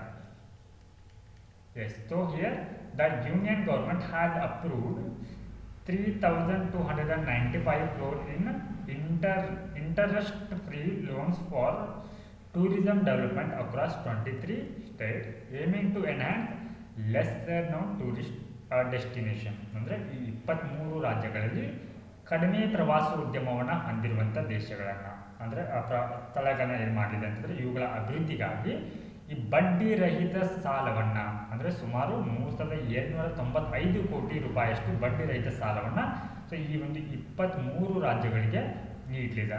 ಸೊ ಈ ಒಂದು ಸ್ಕೀಮ್ ಅಡಿಯಲ್ಲಿ the scheme backed by so ಇದಕ್ಕೆ ಯಾರು ಆಧಾರವಾಗಿದ್ದಾರೆ ಅಥವಾ ಬೆಂಬಲವನ್ನು ನೀಡಿದ್ದಾರೆ ಅಂತಂದ್ರೆ so by the union finance ministry includes 40 new projects designed to boost local economies, create jobs through sustainable tourism with 2-year completion timeline. So ಇಲ್ಲಿ ಈ ಒಂದು ಯೋಜನೆ ಏನು ಈ ಒಂದು ಲೆಸ್ಸರ್ ಟೂರಿಸ್ಟ್ ಡೆಸ್ಟಿನೇಷನ್ ಸ್ಥಳಗಳಿವೆ ಅವುಗಳನ್ನ ಡೆವಲಪ್ಮೆಂಟ್ ಮಾಡಲಿಕ್ಕೆ ಇಲ್ಲಿ ಟೈಮ್ ಲೈನನ್ನು ಕೊಟ್ಟಿದ್ದಾರೆ. 2 ವರ್ಷಗಳ ಒಳಗೆ ಏನು ಮಾಡಬೇಕು ಅವುಗಳನ್ನ ಡೆವಲಪನ್ನು ಮಾಡಬೇಕಂತ ಹೇಳಿ. ಸೊ ಅಂದರೆ ಇದನ್ನು 40 ಹೊಸ ಒಂದು ಯೋಜನೆಗೆ ಏನು ಮಾಡಲಾಗತ್ತೆ ಆ ಒಂದು ಟೂರಿಸ್ಟ್ ಡೆಸ್ಟಿನೇಷನ್ ಪ್ಲೇಸ್ಗಳನ್ನ ಇಲ್ಲಿ ಡೆವಲಪನ್ನು ಮಾಡಲಾಗತ್ತೆ. ಸೊ ಈ ರೀತಿ ಒಂದು ಟೂರಿಸ್ಟ್ ಡೆಸ್ಟಿನೇಷನ್ ಸ್ಥಳಗಳನ್ನ ಪ್ಲೇಸಸ್ಗಳನ್ನ ಇಲ್ಲಿ ಡೆವಲಪ್ ಮಾಡೋದ್ರಿಂದ ಏನಾಗುತ್ತೆ ಅಂದರೆ ಆ ಒಂದು ಲೋಕಲ್ ಎಕಾನಮಿ ಸ್ಥಳೀಯ ಆರ್ಥಿಕತೆ ಅನ್ನುವಂಥದ್ದು ಉತ್ತೇಜನಗೊಳ್ಳುತ್ತೆ ಅಂದರೆ ಡೆವಲಪ್ ಆಗುತ್ತೆ. ಹಾಗೆ ಅಲ್ಲಿ ಹಲವಾರು ರೀತಿಯ ಉದ್ಯೋಗ ಸೃಷ್ಟಿಯಾಗತ್ತೆ. ಸೊ ಇದು ಈ ಒಂದು ಸ್ಕೀಮ್ನ ಉದ್ದೇಶ ಕೂಡ ಒಂದಾಗಿದೆ. So next one financial support. So ಇದಕ್ಕೆ ಹಣಕಾಸಿನ ಬೆಂಬಲ ಎಷ್ಟಿದೆ ಅಂದರೆ ಸುಮಾರು 3,795 ಕೋಟಿ ರೂಪಾಯಿನ ನೀಡಿದ್ದಾರೆ. ಸೊ ಇದು ಏನಾಗಿರುತ್ತೆ ಬಡ್ಡಿ ರಹಿತ ಸಾಲ ಆಗಿರುತ್ತೆ. ಇಂಟ್ರೆಸ್ಟ್ ಫ್ರೀ ಬಡ್ಡಿ ರಹಿತ ಸಾಲ. So next one diversity in tourism. So ಇಲ್ಲಿ ಏನಾಗ್ತಾ ಇದೆ ಅಂತಂದರೆ targeting lesser known destination can help distribute tourist traffic more evenly and promote regional culture and heritage fostering more inclusive tourism landscape. ಅಂದರೆ ಇವಾಗ tourism ಏನಾಗ್ತಾ ಇದೆ ಕೆಲವೊಂದು ಪ್ರದೇಶಗಳಿಗೆ ಮಾತ್ರ ಏನಾಗಿದೆ ಸೀಮಿತವಾಗಿದೆ. ಅಲ್ಲಿ ಏನಿರುತ್ತೆ ಜನದಟ್ಟಣೆ ಅನ್ನುವಂಥದ್ದು ಕಂಡುಬರುತ್ತೆ. ಸೊ ಈ ರೀತಿ ಜನದಟ್ಟಣೆಯನ್ನು ಕಡಿಮೆ ಮಾಡಿ ಸೊ ಏನು ಇವಾಗ ರೀಜನಲ್ ಅಂದರೆ ಪ್ರಾದೇಶಿಕ ಸಂಸ್ಕೃತಿ ಮತ್ತು ಈ ಒಂದು ಹೆರಿಟೇಜನ್ನು ಹೊಂದಿರುವಂಥ ಸ್ಥಳಗಳನ್ನ ಇಲ್ಲೇನು ಮಾಡಲಾಗತ್ತೆ ಅಂತಂದರೆ ಅಭಿವೃದ್ಧಿ ಮಾಡುವ ಮೂಲಕ ಅಲ್ಲಿಯೂ ಕೂಡ ಏನು ಮಾಡಲಾಗುತ್ತೆ ಪ್ರವಾಸೋದ್ಯಮಕ್ಕೆ ಉತ್ತೇಜನವನ್ನು ನೀಡಲಾಗುತ್ತೆ. ಸೊ ನೆಕ್ಸ್ಟ್ ಒಂದು ಲಾಂಗ್ ಟರ್ಮ್ ವಿಷನ್ ಅಂದರೆ ಈ ಒಂದು ಯೋಜನೆ ಅಡಿಯಲ್ಲಿ ನೀಡಿರುವಂಥ ಹಣ ಎಷ್ಟಿದೆ ಅಂತಂದರೆ 3,295 ಕೋಟಿ ಏನಿದೆ ಅದನ್ನು ಸುಮಾರು 50 ವರ್ಷಗಳವರೆಗೆ ಮಾಡಲಾಗತ್ತೆ ನೀಡಲಾಗತ್ತೆ. ಸೊ ಈ ರೀತಿ ದೂರದೃಷ್ಟಿಯನ್ನು ಹೊಂದಿರುವಂಥ ಅಥವಾ ಒಂದು ಯೋಜನೆಯಾಗಿದ್ದು ಕಂಡುಬರುತ್ತೆ. ಸೊ ಇದರ ಮೂಲಕ ಈ ಒಂದು ಯೋಜನೆ ಮೂಲಕ ಎಕನಾಮಿಕ್ ಆರ್ಥಿಕ ಬೆಳವಣಿಗೆ ಅನ್ನುವಂಥದ್ದು ಆಗುತ್ತೆ. ಯಾವ ರೀತಿ ಆರ್ಥಿಕ ಬೆಳವಣಿಗೆ ಆಗುತ್ತೆ ಅಂದರೆ ಅಲ್ಲಿ ಉದ್ಯೋಗವನ್ನು ಸೃಷ್ಟಿ ಮಾಡಿಕೊಡುತ್ತಾ. ಸೊ ಈ ಮೂಲಕ ಇಲ್ಲಿ ದೇಶದಲ್ಲಿ ನಿರುದ್ಯೋಗದ ಪ್ರಮಾಣವನ್ನು ಕೂಡ ಇಲ್ಲಿ ಕಡಿಮೆ ಮಾಡಲಿಕ್ಕೆ ಇದು ಸಾಧ್ಯವಾಗುತ್ತೆ. ಸೊ ಈ ಒಂದು ಯೋಜನೆ ಅಡಿಯಲ್ಲಿ ಹಲವಾರು ರಾಜ್ಯಗಳು 23 ರಾಜ್ಯಗಳಿದೆ. ಆ ರಾಜ್ಯ ಸರ್ಕಾರಗಳ ಸೊ ಅಂದರೆ ಇದು ಕೇಂದ್ರ ಮತ್ತು ರಾಜ್ಯ ಸರ್ಕಾರಗಳ ಒಂದು ಸಹಕಾರದೊಂದಿಗೆ ನಡೆಯುವಂಥ ಒಂದು ಯೋಜನೆಯಾಗಿ ಕಂಡುಬರುತ್ತೆ. ಎಸ್. ಸೊ ಇಲ್ಲಿ ಗ್ಲೋಬಲ್ ಬ್ರ್ಯಾಂಡಿಂಗ್ ಅಂದರೆ ಈ ಏನು lesser known tourist destination places ಇದೆ ಸೊ ಅವುಗಳನ್ನು ಜಾಗತಿಕವಾಗಿ ಬ್ರ್ಯಾಂಡೆಡ್ ಮಾಡುವಂಥ ಅಂದರೆ ಜಾಗತಿಕವಾಗಿ ಇಂಟರ್ನ್ಯಾಷನಲ್ ವಿಸಿಟರ್ಸ್ ಏನಿರ್ತಾರೆ ಅವರನ್ನು ಅಟ್ರಾಕ್ಟ್ ಮಾಡುವಂಥ ಉದ್ದೇಶವನ್ನು ಸೊ ಈ ಸ್ಕೀಮ್ಗಳಲ್ಲಿ ಹೊಂದಿದೆ. So timely implementation. ಸೊ ಇದಕ್ಕೆ ಗಡುವನ್ನು ಕೂಡ ಕಟ್ಟಿದ್ದಾರೆ. 2 year ಇಂಪ್ಲಿಮೆಂಟೇಷನ್ ಟೈಮ್ಲೈನ್ ಕೊಟ್ಟಿದ್ದಾರೆ. ಸೊ ಈ 2 ವರ್ಷಗಳ ವೇಳೆಗೆ ಏನು ಮಾಡಬೇಕಂದ್ರೆ ಆ ಒಂದು ಲೆಸ್ಸರ್ ನೋನ್ ಟೂರಿಸ್ಟ್ ಡೆಸ್ಟಿನೇಷನ್ ಪ್ಲೇಸ್ಗಳನ್ನ ಇಲ್ಲಿ ಅಭಿವೃದ್ಧಿಯನ್ನು ಮಾಡುವಂಥ ಒಂದು ಟೈಮ್ಲೈನ್ ಕೂಡ ಇದರಲ್ಲಿ ಇದೆ. ನಾವು let us move on to the next topic census 2025 as a comprehensive citizen registry. So ಈ ಒಂದು ಟಾಪಿಕ್ನಲ್ಲಿ ಇರುವಂಥ ಕೀವರ್ಡ್ ಏನಂತಂದ್ರೆ ಸೆನ್ಸಸ್ ಜನಗಣತಿ ಅನ್ನುವಂಥದ್ದು. Yes, so the government plans to begin the long delayed census in 2025 which will be followed by delimitation of Lok Sabha seat. So ಅಂದರೆ 2000 ಅಂದರೆ ಭಾರತದಲ್ಲಿ ಪ್ರತಿ 10 ವರ್ಷಗಳಿಗೊಮ್ಮೆ ಏನಾಗುತ್ತೆ ಅಂದರೆ ಸೆನ್ಸಸ್ ಅನ್ನುವಂಥದ್ದನ್ನು ಕಂಡಕ್ಟ್ ಮಾಡಲಾಗುತ್ತೆ, ಜನಗಣತಿಯನ್ನು ಕಂಡಕ್ಟ್ ಮಾಡಲಾಗುತ್ತೆ. ಸೊ ಇಲ್ಲಿ ಲಾಸ್ಟ್ ಸೆನ್ಸಸ್ ಅನ್ನುವಂಥದ್ದು ನಡೆದಿರುವಂಥದ್ದು 2011ರಲ್ಲಿ. ಸೊ ನೆಕ್ಸ್ಟ್ ಅಂದರೆ ಇಲ್ಲಿ 10 year ಆದ ನಂತರ ಅಂದರೆ 2021ರಲ್ಲಿ ಸೆನ್ಸಸ್ ಕಂಡಕ್ಟ್ ಮಾಡಬೇಕಾಗಿತ್ತು. ಸೊ ಇಲ್ಲಿ ಕೋವಿಡ್-19 ಕಾರಣದಿಂದ ಏನಾಗುತ್ತೆ ಅಂದ್ರೆ ಇದನ್ನು ಪೋಸ್ಟ್ಪೋನ್ ಮಾಡಲಾಗುತ್ತೆ, ಮುಂದಕ್ಕೆ ಹಾಕಲಾಗತ್ತೆ. ಸೊ ಅಂದರೆ ಇವಾಗ ಕೇಂದ್ರ ಸರ್ಕಾರ ಏನು ಪ್ಲಾನ್ ಮಾಡ್ತಾ ಇದೆ ಅಂತಂದರೆ ಈ ಜನಗಣತಿಯನ್ನು 2025ರಿಂದನೇ ಆರಂಭವನ್ನು ಮಾಡಬೇಕು. ಅದಾದ ನಂತರ ಸೊ ಇಲ್ಲಿ ಡಿಲಿಮಿಟೇಷನ್ ಅಂದರೆ ಕ್ಷೇತ್ರ ಪುನರ್ವಿಂಗಡಣೆ ಅಂತ ಹೇಳಿ ಬರುತ್ತೆ. ಸೊ ಈ ಒಂದು ಆಧಾರದ ಮೇಲೆ ಲೋಕಸಭಾ ಸೀಟ್ಗಳನ್ನ ಇಲ್ಲಿ ಹಂಚಿಕೆನ ಮಾಡಲಾಗತ್ತೆ. Yes. So here the census typically conducted every 10 years. So ಇಲ್ಲಿ ಭಾರತದಲ್ಲಿ ಪ್ರತಿ 10 ವರ್ಷಗಳು ಮಾಡಲಾಗುತ್ತೆ ಆ ಸೆನ್ಸಸ್ಸನ್ನು ಕಂಡಕ್ಟ್ ಮಾಡಲಾಗುತ್ತೆ ಕಾರಣಾಂತರಗಳಿಂದ, ಅಂದರೆ ಕೋವಿಡ್ ಪ್ಯಾಂಡಮಿಕ್ಕಿಂತ ಕಾರಣದಿಂದಾಗಿ ಇದನ್ನು ಪೋಸ್ಟ್ಪೋನ್ ಕೂಡ ಮಾಡಲಾಗುತ್ತೆ. So next one, the delimitation of constituency for the Lok Sabha and the state legislative assembly is to be carried out on the basis of the first census after 2026. So ಅಂದರೆ ಏನು first after the 2026 ನಂತರ ಏನು first ಸೆನ್ಸಸ್ಸನ್ನು conduct ಮಾಡಲಾಗುತ್ತೆ ಆ ಜನಗಣತಿಯ ಆಧಾರದ ಮೇಲೆ ಅಂತಂದರೆ ಇಲ್ಲಿ ಲೋಕಸಭಾ ಮತ್ತು ಈ ರಾಜ್ಯ ವಿಧಾನಸಭೆಗಳ ಒಂದು ಕ್ಷೇತ್ರ ಪುನರ್ವಿಂಗಡಣೆಯನ್ನು ಮಾಡುತ್ತೆ. ಅಂದರೆ ಕ್ಷೇತ್ರ ಪುನರ್ವಿಂಗಡಣೆ ಅಂತಂದರೆ ಸೊ ಇಲ್ಲಿ ಡಿಲಿಮಿಟೇಷನ್ ಎಸ್. ಸೊ ಇಲ್ಲಿ ಏನು ಮಾಡಲಾಗುತ್ತೆ, draw the boundary between the constituency. ಅಂದರೆ ಇಲ್ಲಿ ಜನಸಂಖ್ಯೆ ಭಾಗ ಏನು ಮಾಡಲಾಗುತ್ತೆ ಅಂದರೆ ಈಕ್ವಲ್ ಆಗಿ ಪಾಪ್ಯುಲೇಷನ್ ಡಿಸ್ಟ್ರಿಬ್ಯೂಟರ್ ಮಾಡಲಾಗುತ್ತೆ, ಅಂದರೆ ಬೌಂಡ್ರಿಯನ್ನು ಹಾಕಲಾಗುತ್ತೆ ಪ್ರತಿಯೊಂದು ಕ್ಷೇತ್ರಕ್ಕೆ. So next one, need for census. ಹಾಗಿದ್ರೆ ಇವಾಗ ಈ ಒಂದು ಜನಗಣತಿಯ ಅಗತ್ಯತೆ ಅನ್ನುವಂಥದ್ದು ಏನು ಅನ್ನುವಂಥದ್ದು, ಯಾಕೆ ಜನಗಣತಿಯನ್ನು ಮಾಡಬೇಕು ಅನ್ನುವಂಥದ್ದು. ಸೊ ಇಲ್ಲಿ first one, accurate population data. ಅಂದರೆ ಇವಾಗ ಭಾರತದಲ್ಲಿ ಇಷ್ಟೇ ಜನಸಂಖ್ಯೆ ಇದೆ ಅನ್ನುವಂಥದ್ದು ಯಾವಾಗ ನಮಗೆ ಗೊತ್ತಾಗುತ್ತೆ, ಥ್ರೂ ಸೆನ್ಸಸ್ನ ಕಂಡಕ್ಟ್ ಮಾಡಿದಾಗ ಏನಾಗುತ್ತೆ ಅಂದರೆ ಒಂದು ನಿರ್ದಿಷ್ಟವಾದ ಜನಗಣತಿಯ ಡೇಟಾ ಅನ್ನುವಂಥದ್ದು ಅಥವಾ ದತ್ತಾಂಶ ಅನ್ನುವಂಥದ್ದು ಸಿಗತ್ತೆ. So next one, socio economic insight. So census data on literacy. So ಈ ಸೆನ್ಸಸ್ ಅಂದರೆ ಇಲ್ಲಿ ಕೇವಲ ಆ ಪಾಪ್ಯುಲೇಷನ್ನ ಕಂಡಕ್ಟ್ ಮಾಡೋದು, ಜನರು ಎಷ್ಟಿದ್ದಾರೆ ಅಂತ ಮಾತ್ರ ಕನ್ಸಿಡರ್ ಮಾಡೋದಿಲ್ಲ, ಅದರೊಟ್ಟಿಗೆ ಇಲ್ಲಿ ಆ ಒಂದು ದೇಶದ ಸಾಕ್ಷರತೆ, ಆದಾಯ, ಉದ್ಯೋಗ ಯಾವ ರೀತಿ ಇದೆ, ಯಾವ ಒಂದು ಉದ್ಯೋಗದಲ್ಲಿ ತೆಗೆದುಕೊಂಡಿದ್ದಾರೆ, ಹಾಗೆ ಅವರ ಮನೆಯ ಪರಿಸ್ಥಿತಿಗಳೇನು, ಸ್ಥಿತಿಗತಿಗಳೇನು ಅನ್ನೋದನ್ನು ಕೂಡ ಇದರಲ್ಲಿ ಇನ್ವಾಲ್ವ್ ಮಾಡಿಕೊಳ್ಳಲಾಗಿರುತ್ತೆ. ಸೊ ಹೀಗಾಗಿ ಇದಕ್ಕೆ ಸಂಬಂಧಪಟ್ಟಂತೆ ಯಾವೆಲ್ಲ ನಾವು ಸರ್ಕಾರ ಇದರಲ್ಲಿ ಗುರಿಗಳನ್ನ ಹಾಕ್ಕೊಳ್ಬೇಕಾಗತ್ತೆ ಅನ್ನೋದನ್ನ ಕೂಡ ಇದು ಕಂಡಕ್ಟ್ ಮಾಡಲಿಕ್ಕೆ ಸಹಾಯಕವಾಗತ್ತೆ. So next one, evaluating development progress. So ಅಂದರೆ ದೇಶದ ಅಭಿವೃದ್ಧಿ ಯಾವ ರೀತಿ ಇದೆ ಅನ್ನೋದನ್ನ ಏನು ಮಾಡ್ತಾ ಇದ್ರು, ಇವ್ಯಾಲ್ಯೂಯೇಟನ್ನು ಮಾಡುತ್ತಾ, ಹಾಗೆ ಫ್ಯೂಚರ್ನಲ್ಲಿ ಯಾವ ರೀತಿ ತಂತ್ರಗಳನ್ನ ತೆಗೆದುಕೊಳ್ಳಬೇಕು ಅನ್ನೋದನ್ನು ಕೂಡ ಏನು ಮಾಡುತ್ತೆ, ಕಾರ್ಯತಂತ್ರವನ್ನು ಇದು ರೂಪಿಸುತ್ತೆ. So next one, environmental planning. The census provides insight into the human settlement. ಅಂದರೆ ಈ ಯಾವ ಒಂದು ಪ್ರದೇಶಗಳಲ್ಲಿ ಇವರು ವಾಸವನ್ನು ಮಾಡ್ತಾ ಇದ್ದಾರೆ, ಅದರಿಂದ ಪರಿಸರದ ಮೇಲೆ ಏನು ಪರಿಣಾಮವನ್ನು ಬೀರ್ತಾ ಇದೆ, ಸೊ ಜನಸಂಖ್ಯೆಯ ಒತ್ತಡ ಯಾವ ರೀತಿ ಇದೆ ಅನ್ನೋದನ್ನು ಕೂಡ ಏನು ಮಾಡುತ್ತೆ, ಈ ಸೆನ್ಸಸ್ ಡೇಟಾ ಅನ್ನುವಂಥದ್ದು ನೀಡುತ್ತೆ. ಸೊ ಇವಾಗ ಈ ಜನಗಣತಿಯಿಂದ ಆಗುವಂಥ ಬೆನಿಫಿಟ್ಸ್ ಏನು ಅನ್ನುವಂಥದ್ದು. So inform policy making. ಅಂದರೆ ಒಂದು ದೇಶದಲ್ಲಿ ಅಥವಾ ಒಂದು ರಾಜ್ಯದಲ್ಲಿ ಏನೋ ಆ ಒಂದು ನೀತಿಯನ್ನು ಕೈಗೊಳ್ಳುವಂಥ ಸಂದರ್ಭದಲ್ಲಿ, ಫಾರ್ ಎಕ್ಸಾಂಪಲ್ ಇವಾಗ PDS ಆಗಿರ್ಬೋದು. ಸೊ PDS ಅಡಿಯಲ್ಲಿ ಇವಾಗ ಏನು ಬಿಲೋ ಪಾವರ್ಟಿ ಲೈನ್ ಎಷ್ಟು ಜನ ಬರ್ತಾರೆ, ಓಕೆ, ಅಬೋ ಪಾವರ್ಟಿ ಲೈನ್ ಎಷ್ಟು ಬರ್ತಾರೆ, ಓಕೆ. ಸೊ ಈ ರೀತಿ ಸ್ಕೀಮ್ಗಳನ್ನ, ಅಂದರೆ ಜನರಿಗೆ ಆಹಾರ ಧಾನ್ಯಗಳನ್ನ ವಿತರಿಸುವಂಥ ಸಂದರ್ಭದಲ್ಲಿ ಏನಾಗುತ್ತೆ, ಈ ಡೇಟಾ ಅನ್ನುವಂಥದ್ದು ಅತ್ಯಗತ್ಯವಾಗಿ ಬೇಕಾಗಿರುತ್ತೆ. ಹಾಗೆ ರಿಸೋರ್ಸ್ ಅಲೋಕೇಶನ್, ಸಂಪನ್ಮೂಲಗಳ ಹಂಚಿಕೆ ಅನ್ನುವಂಥದ್ದು. ಫಾರ್ ಎಕ್ಸಾಂಪಲ್ ಇವಾಗ ಹೆಲ್ತ್ ಸೆಕ್ಟರ್ಗಳಲ್ಲಿ, ಎಜುಕೇಷನ್ಗೆ ಸಂಬಂಧಪಟ್ಟಂತೆ, ವೆಲ್ಫೇರ್ಗೆ ಸಂಬಂಧಪಟ್ಟಂತೆ, ಸೊ ಇವುಗಳಲ್ಲಿ ಯಾರು ಮೈನಾರಿಟಿ ಇದ್ದಾರೆ, ಓಕೆ, ಸೊ ಇವರಿಗೆ ಎಷ್ಟಿನ ಪ್ರಮಾಣದಲ್ಲಿ ಬೆನಿಫಿಟನ್ನು ಶೇರ್ ಮಾಡಬೇಕು ಅನ್ನೋಂಥದ್ದು ಕೂಡ ಏನಾಗುತ್ತೆ, ಸೊ ಈ ಒಂದು ಸೆನ್ಸಸ್ನಿಂದ ತಿಳಿಯುತ್ತೆ.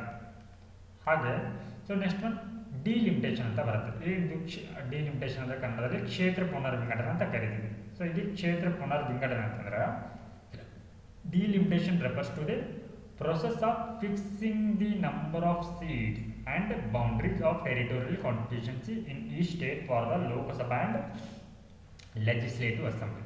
ಅಂದರೆ ಆ ಒಂದು ಕ್ಷೇತ್ರದ ಜನಸಂಖ್ಯೆಯ ಆಧಾರದ ಮೇಲೆ ಏನು ಮಾಡಲಾಗತ್ತೆ ಅಂದರೆ, ಸೊ ಇಲ್ಲಿ ಆ ಒಂದು ಕ್ಷೇತ್ರಕ್ಕೆ ಅಂದರೆ ಈ ಕಾನ್ಸ್ಟಿಟ್ಯೂಷನ್ಸಿಗೆ ಅಥವಾ ಈ ಕ್ಷೇತ್ರಕ್ಕೆ ಎಷ್ಟು ನಂಬರ್ ಆಫ್ ಸೀಟ್ಸನ್ನು ಕೊಡಬೇಕನ್ನೋದನ್ನು ಕೂಡ ಏನು ಮಾಡಲಾಗುತ್ತೆ, ಇದರ ಅಡಿಯಲ್ಲಿ ನಿರ್ಧಾರವನ್ನು ಮಾಡಲಾಗತ್ತೆ. ಹಾಗೆ it also includes determining the seats to be reserved for the scheduled and scheduled tribes, schedule caste and schedule tribes in these houses. So ಅಂದರೆ ಆ ಒಂದು ಪ್ರದೇಶಗಳಲ್ಲಿ ಏನಾದರೂ ST ಮತ್ತು ST ಪಾಪ್ಯುಲೇಷನ್ ಆಧಾರದ ಮೇಲೆ ಏನು ಮಾಡಲಾಗುತ್ತೆ, ಇವರಿಗೆ ರಿಸರ್ವ್ ಸೀಟನ್ನು ಕೂಡ SC STಗೆ ನೀಡಲಾಗುತ್ತೆ. ಹಾಗೆ Article 82 and 170 of the Indian Constitution provide that the number of seats in the Lok Sabha and the State Legislative Assembly as well as its division into territorial constitution shall be readjusted after each census. ಅಂದರೆ ಪ್ರತಿ ಇಲ್ಲಿ ಸಂವಿಧಾನದ ವಿಧಿಗಳೇ ಹೇಳುವಂತೆ article 82 ಮತ್ತು 170 ಹೇಳುವಂತೆ ಪ್ರತಿ census ಆದ ನಂತರ ಏನು ಮಾಡಬೇಕು, ಲೋಕಸಭೆ ಮತ್ತು ರಾಜ್ಯ ವಿಧಾನಸಭೆಗಳ ಒಂದು ಕ್ಷೇತ್ರಗಳ ಪುನರ್ವಿಂಗಡಣೆಯನ್ನು, ಸೀಟುಗಳ ಹಂಚಿಕೆಯನ್ನು ಮಾಡಬೇಕಂತ ಸೊ ಇಲ್ಲಿ ಸಂವಿಧಾನದ ವಿಧಿಗಳೇ ಹೇಳುತ್ತೆ. ಸೊ ನೆಕ್ಸ್ಟ್ ನಾನು ಇವಾಗ ಪ್ರಿಂಟ್ ರಿಲೇಟೆಡ್ ಆಗಿರುವಂಥ ಟಾಪಿಕ್ಗಳನ್ನ ನಾನು ನೋಡೋಣ. So first one national Gopal Ratna award ಅಂತ, ಓಕೆ, 2024. ಸೊ ಇದು ಏನಕ್ಕೆ ನ್ಯೂಸಲ್ಲಿ ಇದೆ ಅಂತಂದ್ರೆ, given on the occasion of national milk day celebrates on 26th November 2024. So ಇಲ್ಲಿ 26th November 2024 ಅಂದು ರಾಷ್ಟ್ರೀಯ ಒಂದು ಕ್ಷೀರ ದಿನವನ್ನು ಅಂದರೆ ಹಾಲಿನ ದಿನವನ್ನಾಗಿ ಆಚರಣೆಯನ್ನು ಮಾಡಲಾಗತ್ತೆ. ಆ ಒಂದು ದಿನದಂದು ಏನು ಮಾಡಲಾಗತ್ತೆ, ಈ ಒಂದು ನ್ಯಾಷನಲ್ ಗೋಪಾಲ ರತ್ನ ಅವಾರ್ಡನ್ನು ನೀಡಲಾಗತ್ತೆ. So it is one of the highest national awards in the field of livestock and dairy sector. So ಈ ಒಂದು ಡೈರಿ ಸೆಕ್ಟರ್ ಮತ್ತು ಈ ಜಾನುವಾರುಗಳ ಒಂದು ವಲಯದಲ್ಲಿ ನೀಡುವಂಥ ಅತ್ಯುನ್ನತ ರಾಷ್ಟ್ರೀಯ ಪ್ರಶಸ್ತಿಯಾಗಿ ಕಂಡುಬರುತ್ತೆ. ಈ ಒಂದು ಪ್ರಶಸ್ತಿಯನ್ನು ಯಾರು ನೀಡ್ತಾರೆ ಅಂತಂದ್ರೆ, so ministry of fisheries, animal husbandry and dairying ಅವರು ಈ ಒಂದು ಅವಾರ್ಡನ್ನು ನೀಡ್ತಾರೆ. ಹಾಗಿದ್ರೆ ಈ ಒಂದು ಅವಾರ್ಡನ್ನು ಯಾವ ಒಂದು ಸ್ಕೀಮಲ್ಲಿ ನೀಡಲಾಗತ್ತೆ ಅಂತಂದ್ರೆ, ಯಾವ ಒಂದು ಮಿಷನ್ ಅಡಿಯಲ್ಲಿ ನೀಡಲಾಗತ್ತೆ, ರಾಷ್ಟ್ರೀಯ ಗೋಕುಲ ಮಿಷನ್ ಅನ್ನುವಂಥದ್ದನ್ನು. ಸೊ ಈ ಒಂದು ಅವಾರ್ಡನ್ನು ಎವ್ರಿ ಇಯರ್ ಪ್ರತಿ ವರ್ಷ ನೀಡಲಾಗತ್ತೆ. ಸೊ ಈ ಒಂದು ಅವಾರ್ಡನ್ನು ನೀಡುವಂಥ ಉದ್ದೇಶ ಏನಂತಂದ್ರೆ, to recognise and encourage all individuals like, ಅಂದರೆ ಇಲ್ಲಿ ಫಾರ್ಮರ್ಸ್ ರಿಯರಿಂಗ್ ಇಂಡಿಜಿನಸ್ ಅನಿಮಲ್ಸ್, ಅಂದರೆ ಈ ಪ್ರಾದೇಶಿಕ ತಳಿಗಳಂತ ಏನು ಬರುತ್ತೆ ಅಥವಾ ದೇಶೀಯ ತಳಿಗಳಂತ ಏನು ಬರುತ್ತೆ ಅವುಗಳನ್ನು ಸಾಕಣೆ ಮಾಡುವಂಥ ರೈತರನ್ನ ಉತ್ತೇಜಿಸಲಿಕ್ಕೆ, ಹಾಗೆ ಆರ್ಟಿಫಿಷಿಯಲ್ ಇನ್ಸೆಮಿನೇಷನ್ ಟೆಕ್ನಿಕ್ಸ್ ಅಂದರೆ ಸೆಮನ್ನ ಇಂಜೆಕ್ಟ್ ಮಾಡುವುದರ ಕುರಿತು, ಹಾಗೆ ಡೈರಿ ಕೋಆಪರೇಟಿವ್ ಸೊಸೈಟೀಸ್ ಅಂದರೆ ಮಿಲ್ಕ್ ಆಗಿರ್ಬೋದು, ಡೈರಿ ಫಾರ್ಮರ್ಸ್ ಆಗಿರ್ಬೋದು, ಇವರನ್ನು ಉತ್ತೇಜಿಸುವಂಥ ಉದ್ದೇಶವನ್ನು ಇದು ಹೊಂದಿದೆ. ಹಾಗೆ ಈ ಒಂದು ಅವಾರ್ಡನ್ನ 3 ಕ್ಯಾಟಗರಿಗಳಲ್ಲಿ ನೀಡಲಾಗುತ್ತೆ. So first one best dairy farmer, ಯಾರು ಒಂದು ಉತ್ತಮವಾದಂಥ ರೈತ, ಡೈರಿ ಫಾರ್ಮಿಂಗ್ನಲ್ಲಿ ಯಾರು ಉತ್ತಮ ಪರ್ಫಾರ್ಮೆನ್ಸ್ ನೀಡಿದ್ದಾರೆ ಅವರಿಗೆ ನೀಡಲಾಗುತ್ತೆ. ಹಾಗೆ ಬೆಸ್ಟ್ ಡೈರಿ ಕೋಆಪರೇಟಿವ್ ಸೊಸೈಟಿ ಅಂದರೆ milk producer company, dairy farmer producer organisation ಅವರಿಗೆ, ಮತ್ತು ಬೆಸ್ಟ್ ಆರ್ಟಿಫಿಷಿಯಲ್ ಇನ್ಸೆಮಿನೇಷನ್ ಟೆಕ್ನಿಷಿಯನ್ಗೆ ಈ ಒಂದು ಅವಾರ್ಡನ್ನು ನೀಡಲಾಗುತ್ತೆ. So next one design law treaty ಅನ್ನುವಂಥದ್ದು. ಸೊ ಇದು ಏನಕ್ಕೆ ನ್ಯೂಸಲ್ಲಿದೆ ಅಂತಂದರೆ, adopted by the member states of the world intellectual property organisation. So ಈ ಒಂದು ಟ್ರೀಟಿಯನ್ನು ಯಾರು ಇಲ್ಲಿ ಅಡಾಪ್ಟ್ ಮಾಡ್ಕೊಂಡಿದ್ದಾರೆ ಅಂತಂದರೆ, member state of the world intellectual property organisation ಈ ಒಂದು ಟ್ರೀಟಿಯನ್ನು ಒಪ್ಕೊಂಡಿದ್ದಾರೆ. ಹಾಗಿದ್ರೆ ಏನಿದು ಟ್ರೀಟಿ ಅಂತಂದರೆ, ಯಾರು ಇವಾಗ ಸ್ಮಾಲ್ ಇಂಡಸ್ಟ್ರಿ ಇರುತ್ತೆ ಅಂತ ಅನ್ಕೊಂಡು, ಆ ಸ್ಮಾಲ್ ಇಂಡಸ್ಟ್ರಿ ಅಥವಾ ಯಾವುದೇ ಇಂಡಸ್ಟ್ರಿ ತನ್ನದೇ ಆದಂಥ ಒಂದು ಡಿಸೈನ್ನ ಮಾಡಿರುತ್ತೆ. ಸೊ ಈ ಒಂದು ಡಿಸೈನ್ಗೆ ಬೇರೆಯವರು ಇದನ್ನು ಕಾಪಿಯನ್ನು ಮಾಡದೇ ಇರುವಂತೆ ಅಂದರೆ ಏನು ಮಾಡುತ್ತೆ, ಲೀಗಲ್ ಬ್ಯಾಕ್ಗ್ರೌಂಡನ್ನು ನೀಡುತ್ತೆ ಈ ಒಂದು ಟ್ರೀಟಿ. ಸೊ ಈ ಒಂದು ಟ್ರೀಟಿಗೆ ಸೊ ಭಾರತ ಕೂಡ ಏನಾಗಿದೆ, ಸಿಗ್ನೇಟರಿ ಆಗಿದೆ. ಸೊ ಇದರರ್ಥ ಭಾರತ ಕೂಡ ಈ ಒಂದು ಒಪ್ಪಂದಕ್ಕೆ ಸಹಿಯನ್ನು ಹಾಕಿದೆ. So next topic is changes in tilt of earth Axis ಅನ್ನುವಂಥದ್ದು. ಓಕೆ, ಸೊ ಇದು ಏನಕ್ಕೆ ನ್ಯೂಸಲ್ಲಿ ಇದೆ ಅಂದರೆ, researcher recently discovered that Earth's axis has tilted by 31.5 inches due to the excessive groundwater extraction. Very important ಏನಂತಂದರೆ, ಇಲ್ಲಿ ಅಂತರ್ಜಲವನ್ನು ಹೆಚ್ಚಾಗಿ ಬಳಸ್ತಾ ಇರೋದ್ರಿಂದ ಭೂಮಿಯ ಆಕ್ಸಿಸ್ ಅನ್ನುವಂಥದ್ದು ಎಷ್ಟು ಇಲ್ಲಿ ಟಿಲ್ಟ್ ಆಗಿದೆ ಅಂದರೆ ಓರೆ ಆಗಿದೆ ಅಂದರೆ 31.5 ಇಂಚಸ್ನಷ್ಟು ಏನಾಗಿದೆ ಇಲ್ಲಿ ಟಿಲ್ಟ್ ಆಗಿದೆ ಅನ್ನುವಂಥ ಅಂಶವನ್ನು ಇಲ್ಲಿ ವಿಜ್ಞಾನಿಗಳು ಪತ್ತೆಯನ್ನು ಹಚ್ಚಿದ್ದಾರೆ. ಎಸ್, ಸೊ ಇಲ್ಲಿ ನೀವು ನೋಡ್ಬೋದು ಈ ಒಂದು ಡಯಾಗ್ರಾಮಲ್ಲಿ. So this is the and this is the equator ಆಗಿರುತ್ತೆ. And this is the north and south pole of the earth. So this is axis tilt ಅಂತ ಕರಿತೀವಿ ಇದಕ್ಕೆ, ಅಂದರೆ ಭೂಮಿ ತನ್ನ ಅಕ್ಷಕ್ಕೆ 23.4 ಡಿಗ್ರಿಯಷ್ಟು ಏನಾಗಿದೆ ಓರಿ ಆಗಿದೆ. ಸೊ ಇವಾಗ ಏನಾಗಿದೆ, ಈ extraction of the so this is the earth Axis. So this is the earth Axis. So 23.4 ಡಿಗ್ರಿಯಷ್ಟು ಏನಾಗಿದೆ ಓರಿ ಆಗಿದೆ 23.5 degree Celsius. So this is the axial tilt ಅಂತ ಕರಿತೀವಿ. Here is the axial tilt.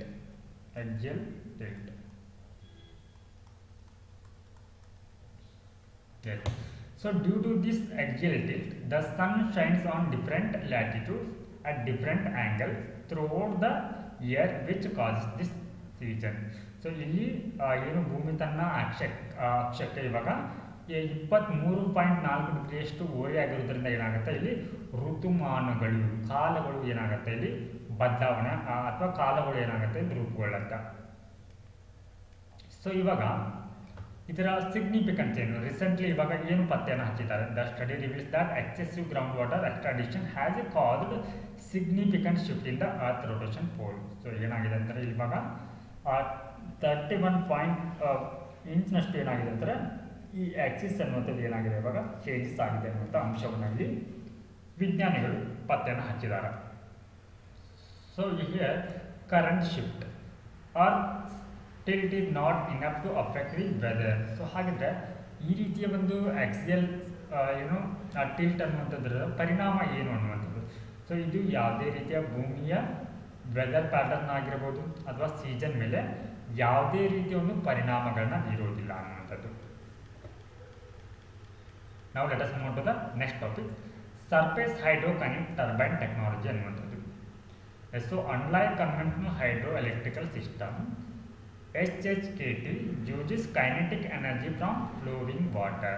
So ಇಲ್ಲಿ conventional hydro electrical system ಅಂದರೆ ಇದಕ್ಕಿಂತ ಭಿನ್ನವಾಗಿ unlike ಅಂದರೆ ಇದೇನಂತಂದರೆ ಇದು ಯೂಸಸ್ SHKT ಅನ್ನೋಂಥದ್ದು ಕೈನೆಟಿಕ್ ಎನರ್ಜಿನ ಯೂಸ್ ಮಾಡುತ್ತೆ. ಬಟ್ ಇಲ್ಲಿ ಕನ್ವೆನ್ಷನಲ್ ಹೈಡ್ರೋ ಎಲೆಕ್ಟ್ರಿಕ್ ಸಿಸ್ಟಮ್ ಏನು ಮಾಡುತ್ತೆ ಅಂದರೆ ಪೊಟೆನ್ಷಿಯಲ್ ಎನರ್ಜಿಯನ್ನು ಏನು ಮಾಡುತ್ತೆ ಅಂದರೆ ಪೊಟೆನ್ಷಿಯಲ್ ಅಂದರೆ ಈ ಡ್ಯಾಮ್ಗಳಲ್ಲಿ ವಾಟರ್ನ ಸ್ಟೋರ್ ಮಾಡಿಕೊಂಡು ಆ ಸ್ಟೋರ್ ಆಗಿರುವಂಥ ವಾಟರ್ನ ಇಲ್ಲಿ ಟರ್ಬೈನ್ಗಳ ಮೂಲಕ ಏನು ಮಾಡಲಾಗುತ್ತೆ, ಹಾಯಿಸಲಾಗುತ್ತೆ. ಅಲ್ಲಿ ಏನು ಮಾಡಲಾಗುತ್ತೆ, ಈ ಒಂದು ಎಲೆಕ್ಟ್ರಿಸಿಟಿನ ಉತ್ಪಾದನೆ ಮಾಡಲಾಗುತ್ತೆ.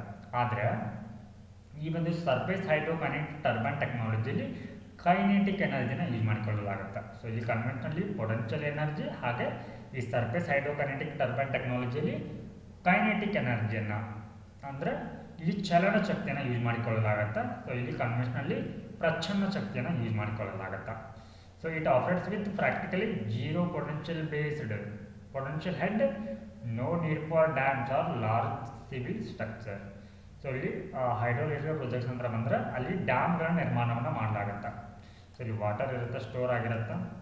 ಸೊ ಈ ರೀತಿ ಡ್ಯಾಮ್ಗಳ ನಿರ್ಮಾಣವನ್ನು ಮಾಡಲಾಗುತ್ತೆ. ಆದರೆ ಇಲ್ಲಿ ಅದಕ್ಕೆ ಯಾವುದೇ ರೀತಿಯ ಡ್ಯಾಮ್ಗಳ ಕನ್ಸ್ಟ್ರಕ್ಷನ್ ಅನ್ನೋಂಥದ್ದು ಬೇಕಾಗುವುದಿಲ್ಲ. So it eliminates the need for creating artificial water heads through the dam, weirs or barrages.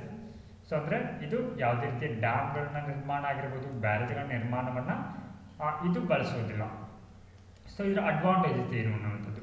So it is a cost effective with generation costing being 2 to 3 rupees per unit. So ಅಂದರೆ ಇದು ವೆಚ್ಚ ಪರಿಣಾಮಕಾರಿಯಾಗಿ ಕಂಡುಬರುತ್ತೆ. ಅಂದರೆ ಇದರಿಂದ ಉತ್ಪಾದಿಸುವಂಥ ಒಂದು ವಿದ್ಯುತ್ತಿನ ಬೆಲೆ ಎಷ್ಟಿರುತ್ತೆ, ಪ್ರತಿ ಯೂನಿಟ್ಗೆ 2 ರಿಂದ 3 ರೂಪಾಯಿ ಆಗಿರುತ್ತೆ. ಹಾಗೆ ಈಜಿ ಇನ್ಸ್ಟಾಲೇಷನ್ ಅಂದರೆ ಇದನ್ನು ಸುಲಭವಾಗಿ ಏನು ಮಾಡ್ಬೋದು, ಇನ್ಸ್ಟಾಲನ್ನು ಮಾಡ್ಬೋದು, ಅಂದರೆ ಅಳವಡಿಸ್ಕೊಳ್ಬೋದು ಅಂತ. ಹಾಗೆ so it is a potential application. So ಇದರ ಅನ್ವಯಗಳೇನು ಅನ್ನುವಂಥದ್ದು, ಇದನ್ನು ಎಲ್ಲಿ ಬಳಸ್ಕೊಳ್ಬೋದು ಅನ್ನುವಂಥದ್ದು. So utilising existing water infrastructure ಅಂದರೆ ಕಾಲುಗಳ ನೀರು ಏನಿರುತ್ತೆ ಅದು ಫ್ಲೋ ಆಗ್ತಾ ಇರುತ್ತೆ. ಆ ಫ್ಲೋ ಆಗ್ತಾ ಇರುವಂಥ ಏನೇ ಆಗುತ್ತೆ, ಇದು ಕೈನೆಟಿಕ್ ಎನರ್ಜಿ ಆಗುತ್ತೆ. ಈ ಕೈನೆಟಿಕ್ ಎನರ್ಜಿನ ಬಳಸಿಕೊಳ್ಳಲಾಗುತ್ತೆ. ಹಾಗೆ ಹೈಡ್ರೋ ಪವರ್, ಟೈಲರಿಸ್ ಕೆನಾಲ್ಸ್ ಆಗಿರ್ಬೋದು, ಹಾಗೆ potential for large scale renewable energy generation. So ಇದೇನಾಗುತ್ತೆ, ಹೆಚ್ಚಿನ ಒಂದು ಮಟ್ಟದ ರಿನ್ಯೂವೇಬಲ್ ಎನರ್ಜಿನ ಕೂಡ ಇದು ಉತ್ಪಾದನೆಯನ್ನು ಮಾಡುತ್ತೆ. ಸೊ ಇಲ್ಲಿ ನೆಕ್ಸ್ಟ್ ಒನ್ ಸೆಂಟ್ರಲ್ ಎಲೆಕ್ಟ್ರಿಸಿಟಿ ಅಥಾರಿಟಿಯಿಂದ ಬರುತ್ತೆ. So it is established in 1951. It is a statutory body ಅಂದರೆ ಶಾಸನಾತ್ಮಕ ಸಂಸ್ಥೆ. ಅಂದರೆ ಇದನ್ನು ಒಂದು ಕಾಯ್ದೆಯ ಮೂಲಕ ಸ್ಥಾಪನೆಯನ್ನು ಮಾಡಲಾಗಿರುತ್ತೆ ಅಂತ. ಹಾಗಿದ್ರೆ ಯಾವ ಕಾಯ್ದೆ ಅನ್ನಿಸಿದ್ರು, ಗವರ್ನ್ ಬೈ ಎಲೆಕ್ಟ್ರಿಸಿಟಿ ಆ್ಯಕ್ಟ್ 2003 ಅನ್ನಿದ್ರು. ಈ ಒಂದು ಕಾಯ್ದೆಯ ಮೂಲಕ ಈ ಒಂದು ಪ್ರಾಧಿಕಾರವನ್ನು ಸ್ಥಾಪನೆಯನ್ನು ಮಾಡಲಾಗಿದೆ. ಸೊ ಇದು ಮಿನಿಸ್ಟ್ರಿ ಆಫ್ ಪವರ್ ಅಡಿಯಲ್ಲಿ ಬರುತ್ತೆ. ಹಾಗಿದ್ರೆ ಇದರ ಕರ್ತವ್ಯಗಳಾಯಿತು ಅಥವಾ ಇದರ ಕಾರ್ಯಗಳೇನು ಅನ್ನುವಂಥದ್ದು. So provide technical and policy advises to the government on matter relating to the planning, development and management of the electricity sector. So ಈ ವಿದ್ಯುತ್ ವಲಯಕ್ಕೆ ಸಂಬಂಧಪಟ್ಟಂತೆ ಅವನ್ನ ಯಾವ ರೀತಿ ನಿರ್ವಹಣೆಯನ್ನು ಮಾಡಬೇಕು, ಅದಕ್ಕೆ ಯಾವ ರೀತಿ ಯೋಜನೆಗಳು ಇರಬೇಕು ಅನ್ನೋದನ್ನು ಕೂಡ ಏನು ಮಾಡುತ್ತೆ, ಸರ್ಕಾರಕ್ಕೆ ಸಲಹೆಯನ್ನು ಕೂಡ ನೀಡುತ್ತೆ. ಸೊ ನೆಕ್ಸ್ಟ್ ಒನ್ ಜೋಗ್ರೆನ್ ಡಿಸೀಸ್ ಅಂತ ಬರುತ್ತೆ. ಓಕೆ, ಸೊ ಇದು ಏನಕ್ಕೆ ನ್ಯೂಸಲ್ಲಿ ಇದೆ ಅಂತಂದರೆ, in India it is a silent epidemic, ಅಂದರೆ ಒಂದು ರೀತಿಯ ಸೈಲೆಂಟ್ ಒಂದು ಸಾಂಕ್ರಾಮಿಕ ರೋಗವನ್ನಾಗಿದ್ದನ್ನು ನೋಡಲಾಗತ್ತೆ ಅಂತ. So it is a chronic disorder, ಅಂದರೆ ದೀರ್ಘಕಾಲ ಇರುವಂಥ ಒಂದು ಕಾಯಿಲೆ ಆಗಿದೆ ಇದು. ಸೊ ಈ ಒಂದು ಕಾಯಿಲೆ ಅಡಿಯಲ್ಲಿ immune system mistakenly targets the body's moisture producing gland. So ಇದರಲ್ಲಿ ನಿಮ್ಮ ರೋಗ ನಿರೋಧಕ ಶಕ್ತಿ ಅನ್ನೋದು ನಿಮ್ಮ ದೇಹದ ತೇವಾಂಶವನ್ನು ಉತ್ಪಾದನೆ ಮಾಡುವಂಥ ಗ್ರಂಥಿಗಳನ್ನು ಟಾರ್ಗೆಟನ್ನು ಮಾಡುತ್ತೆ ಈ ಒಂದು ಕಾಯಿಲೆ ಅಡಿಯಲ್ಲಿ. ಸೊ ಹಿಯರ್ ಪ್ರಿವ್ಯಾಲೆನ್ಸ್, ಸೊ ಇದು ಯಾರಲ್ಲಿ ಕಂಡು ಬರುತ್ತೆ ಅನ್ನುವಂಥದ್ದು. ಸೊ ಇದು ಹೆಚ್ಚಾಗಿ ಮಹಿಳೆಯರಿಗೆ ಹೋಲಿಸಿದ್ರೆ, ಪುರುಷರಿಗೆ ಹೋಲಿಸಿದ್ರೆ ಮಹಿಳೆಯರಲ್ಲಿ ಏನಂತಂದರೆ ಇದು 10 ಪಟ್ಟು ಜಾಸ್ತಿ ಇರುತ್ತೆ ಅಂತ ಹೇಳಿ. ಸೊ ಯೂಶ್ವಲಿ ಅಂದರೆ ಸಾಮಾನ್ಯವಾಗಿ ಇದು 30 ರಿಂದ 40 ವಯಸ್ಸಿನಲ್ಲಿ ಸಾಮಾನ್ಯವಾಗಿರುತ್ತೆ. ಆದರೆ ಇದು ಎಲ್ಲ ಏಜ್ ಗ್ರೂಪಿನವರಿಗೆ, ಎಲ್ಲ ವಯಸ್ಕರಲ್ಲಿ ಈ ಒಂದು ಕಾಯಿಲೆ ಬರುತ್ತೆ. ಈವನ್ ಮಕ್ಕಳಲ್ಲಿ ಕೂಡ ಈ ರೀತಿ ಒಂದು ಕಾಯಿಲೆ ಅನ್ನೋದು ಕಾಣಿಸ್ಕೊಳ್ಳುತ್ತೆ. ಹಾಗಿದ್ರೆ ಈ ಒಂದು ರೋಗದ ಗುಣಲಕ್ಷಣಗಳು ಏನು, ಸಿಂಪ್ಟಮ್ಸ್ ಏನು ಅಂತಂದ್ರೆ, so first one here dry eyes ಇರುತ್ತೆ, ಡ್ರೈ ಮೌತ್ ಇರುತ್ತೆ. Next one joint pain, putting, swelling in the salivary glands. So these are all the symptoms of this disease. So ಇದಕ್ಕೆ ಏನು ಚಿಕಿತ್ಸೆ ಇದೆ ಅನ್ನುವಂಥದ್ದು. ಸೊ ಇಲ್ಲಿ ನಿಮ್ಮ ದೇಹವನ್ನು ಹೈಡ್ರೇಟ್ ಆಗಿ ಇಟ್ಟುಕೊಳ್ಳುವಂಥದ್ದು, ಅಂದರೆ ನಿಮ್ಮ ಜೀವನ ಶೈಲಿಯನ್ನು ಇಲ್ಲಿ ಏನು ಬದಲಾವಣೆಯನ್ನು ಮಾಡಿಕೊಳ್ಳುವಂಥದ್ದು. ಓಕೆ, ಸೊ ನೆಕ್ಸ್ಟ್ ಒನ್ ಇದಕ್ಕೆ ಹಲವಾರು ರೀತಿಯ ಔಷಧಿಗಳು ಕೂಡ ಇಲ್ಲಿ ಸಿಗತ್ತೆ.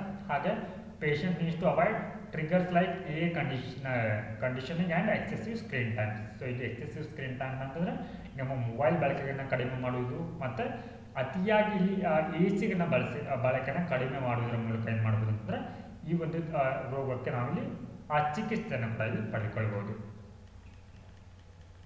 So next topic Reang tribe ಅನ್ನುವಂಥದ್ದು. ಸೊ ಇದು ಏನಕ್ಕೆ ನ್ಯೂಸಲ್ಲಿ ಇದೆ ಅಂದರೆ, requested the government to grant recognition to their language Kaubru ಅನ್ನುವಂಥ ಒಂದು ಭಾಷೆ ಬರುತ್ತೆ. ಸೊ ಈ ಕೌಬ್ರು ಭಾಷೆ ಅನ್ನುವಂಥ ಈ ಭಾಷೆಯನ್ನು ರಿಯಾಂಗ್ ಟ್ರೈಬ್ ಅವರು ಮಾತನಾಡ್ತಾರೆ. ಓಕೆ, ಸೊ ಈ ರಿಯಾಂಗ್ ಟ್ರೈಬ್ ಮಾತನಾಡುವಂಥ ಈ ಒಂದು ಭಾಷೆಗೆ ಮಾನ್ಯತೆಯನ್ನು, ರೆಕಾಗ್ನಿಷನ್ ಕೊಡಬೇಕಂತ ಹೇಳಿ ಇವರು ಸರ್ಕಾರಕ್ಕೆ ಮನವಿಯನ್ನು ಕೂಡ ಮಾಡಿದ್ದಾರೆ. ಸೊ ಇಲ್ಲಿ Reang is the second largest tribal community. ಈ ಕಮ್ಯುನಿಟಿ ಏನಿದೆ ರಿಯಾಂಗ್ ಅನ್ನುವಂಥದ್ದು, ಇದು ತ್ರಿಪುರಾದ 2ನೇ ಅತಿ ದೊಡ್ಡ ಒಂದು ಬುಡಕಟ್ಟು ಸಮುದಾಯವಾಗಿ ಕಂಡುಬರುತ್ತೆ. ಹಾಗೆ ಭಾರತದಲ್ಲಿ ಸುಮಾರು 75 ಪರ್ಟಿಕ್ಯುಲರ್ಲಿ ವಲ್ನರಬಲ್ ಟ್ರೈಬಲ್ಸ್ ಗ್ರೂಪ್ ಬರುತ್ತೆ. ಅದರಲ್ಲಿ ಈ ಕಮ್ಯುನಿಟಿ ಕೂಡ ಒಂದಾಗಿದೆ. ಸೊ ಇಲ್ಲಿ ನೆಕ್ಸ್ಟ್ ಒಂದು ಕೌಬ್ರು. ಸೊ ಈ ಒಂದು ಭಾಷೆ ಕುರಿತು ನೋಡೋದಾದರೆ, so it oral language of the Bru ethnic people. So Bru ಒಂದು ಜನಾಂಗೀಯ ಜನರು ಮಾತನಾಡುವಂಥ ಒಂದು ಮೌಖಿಕ ಭಾಷೆ ಆಗಿದೆ, ಓರಲ್. ಸೊ ಅಂದರೆ ಇದು ಯಾವುದೇ ರೀತಿ ಲಿಖಿತ ಒಂದು, ಅಂದರೆ ಇದನ್ನು ಬರವಣಿಗೆಯನ್ನು ಮಾಡಲಿಕ್ಕೆ ಬರೋದಿಲ್ಲ, ಜಸ್ಟ್ ಇದನ್ನು ಮಾತನಾಡ್ಬೋದೇ ಹೊರತು ಇದಕ್ಕೆ ಯಾವುದೇ ರೀತಿಯ ಒಂದು ಲಿಖಿತ ಭಾಷೆ ಅನ್ನುವಂಥದ್ದು ಬರುವುದಿಲ್ಲ.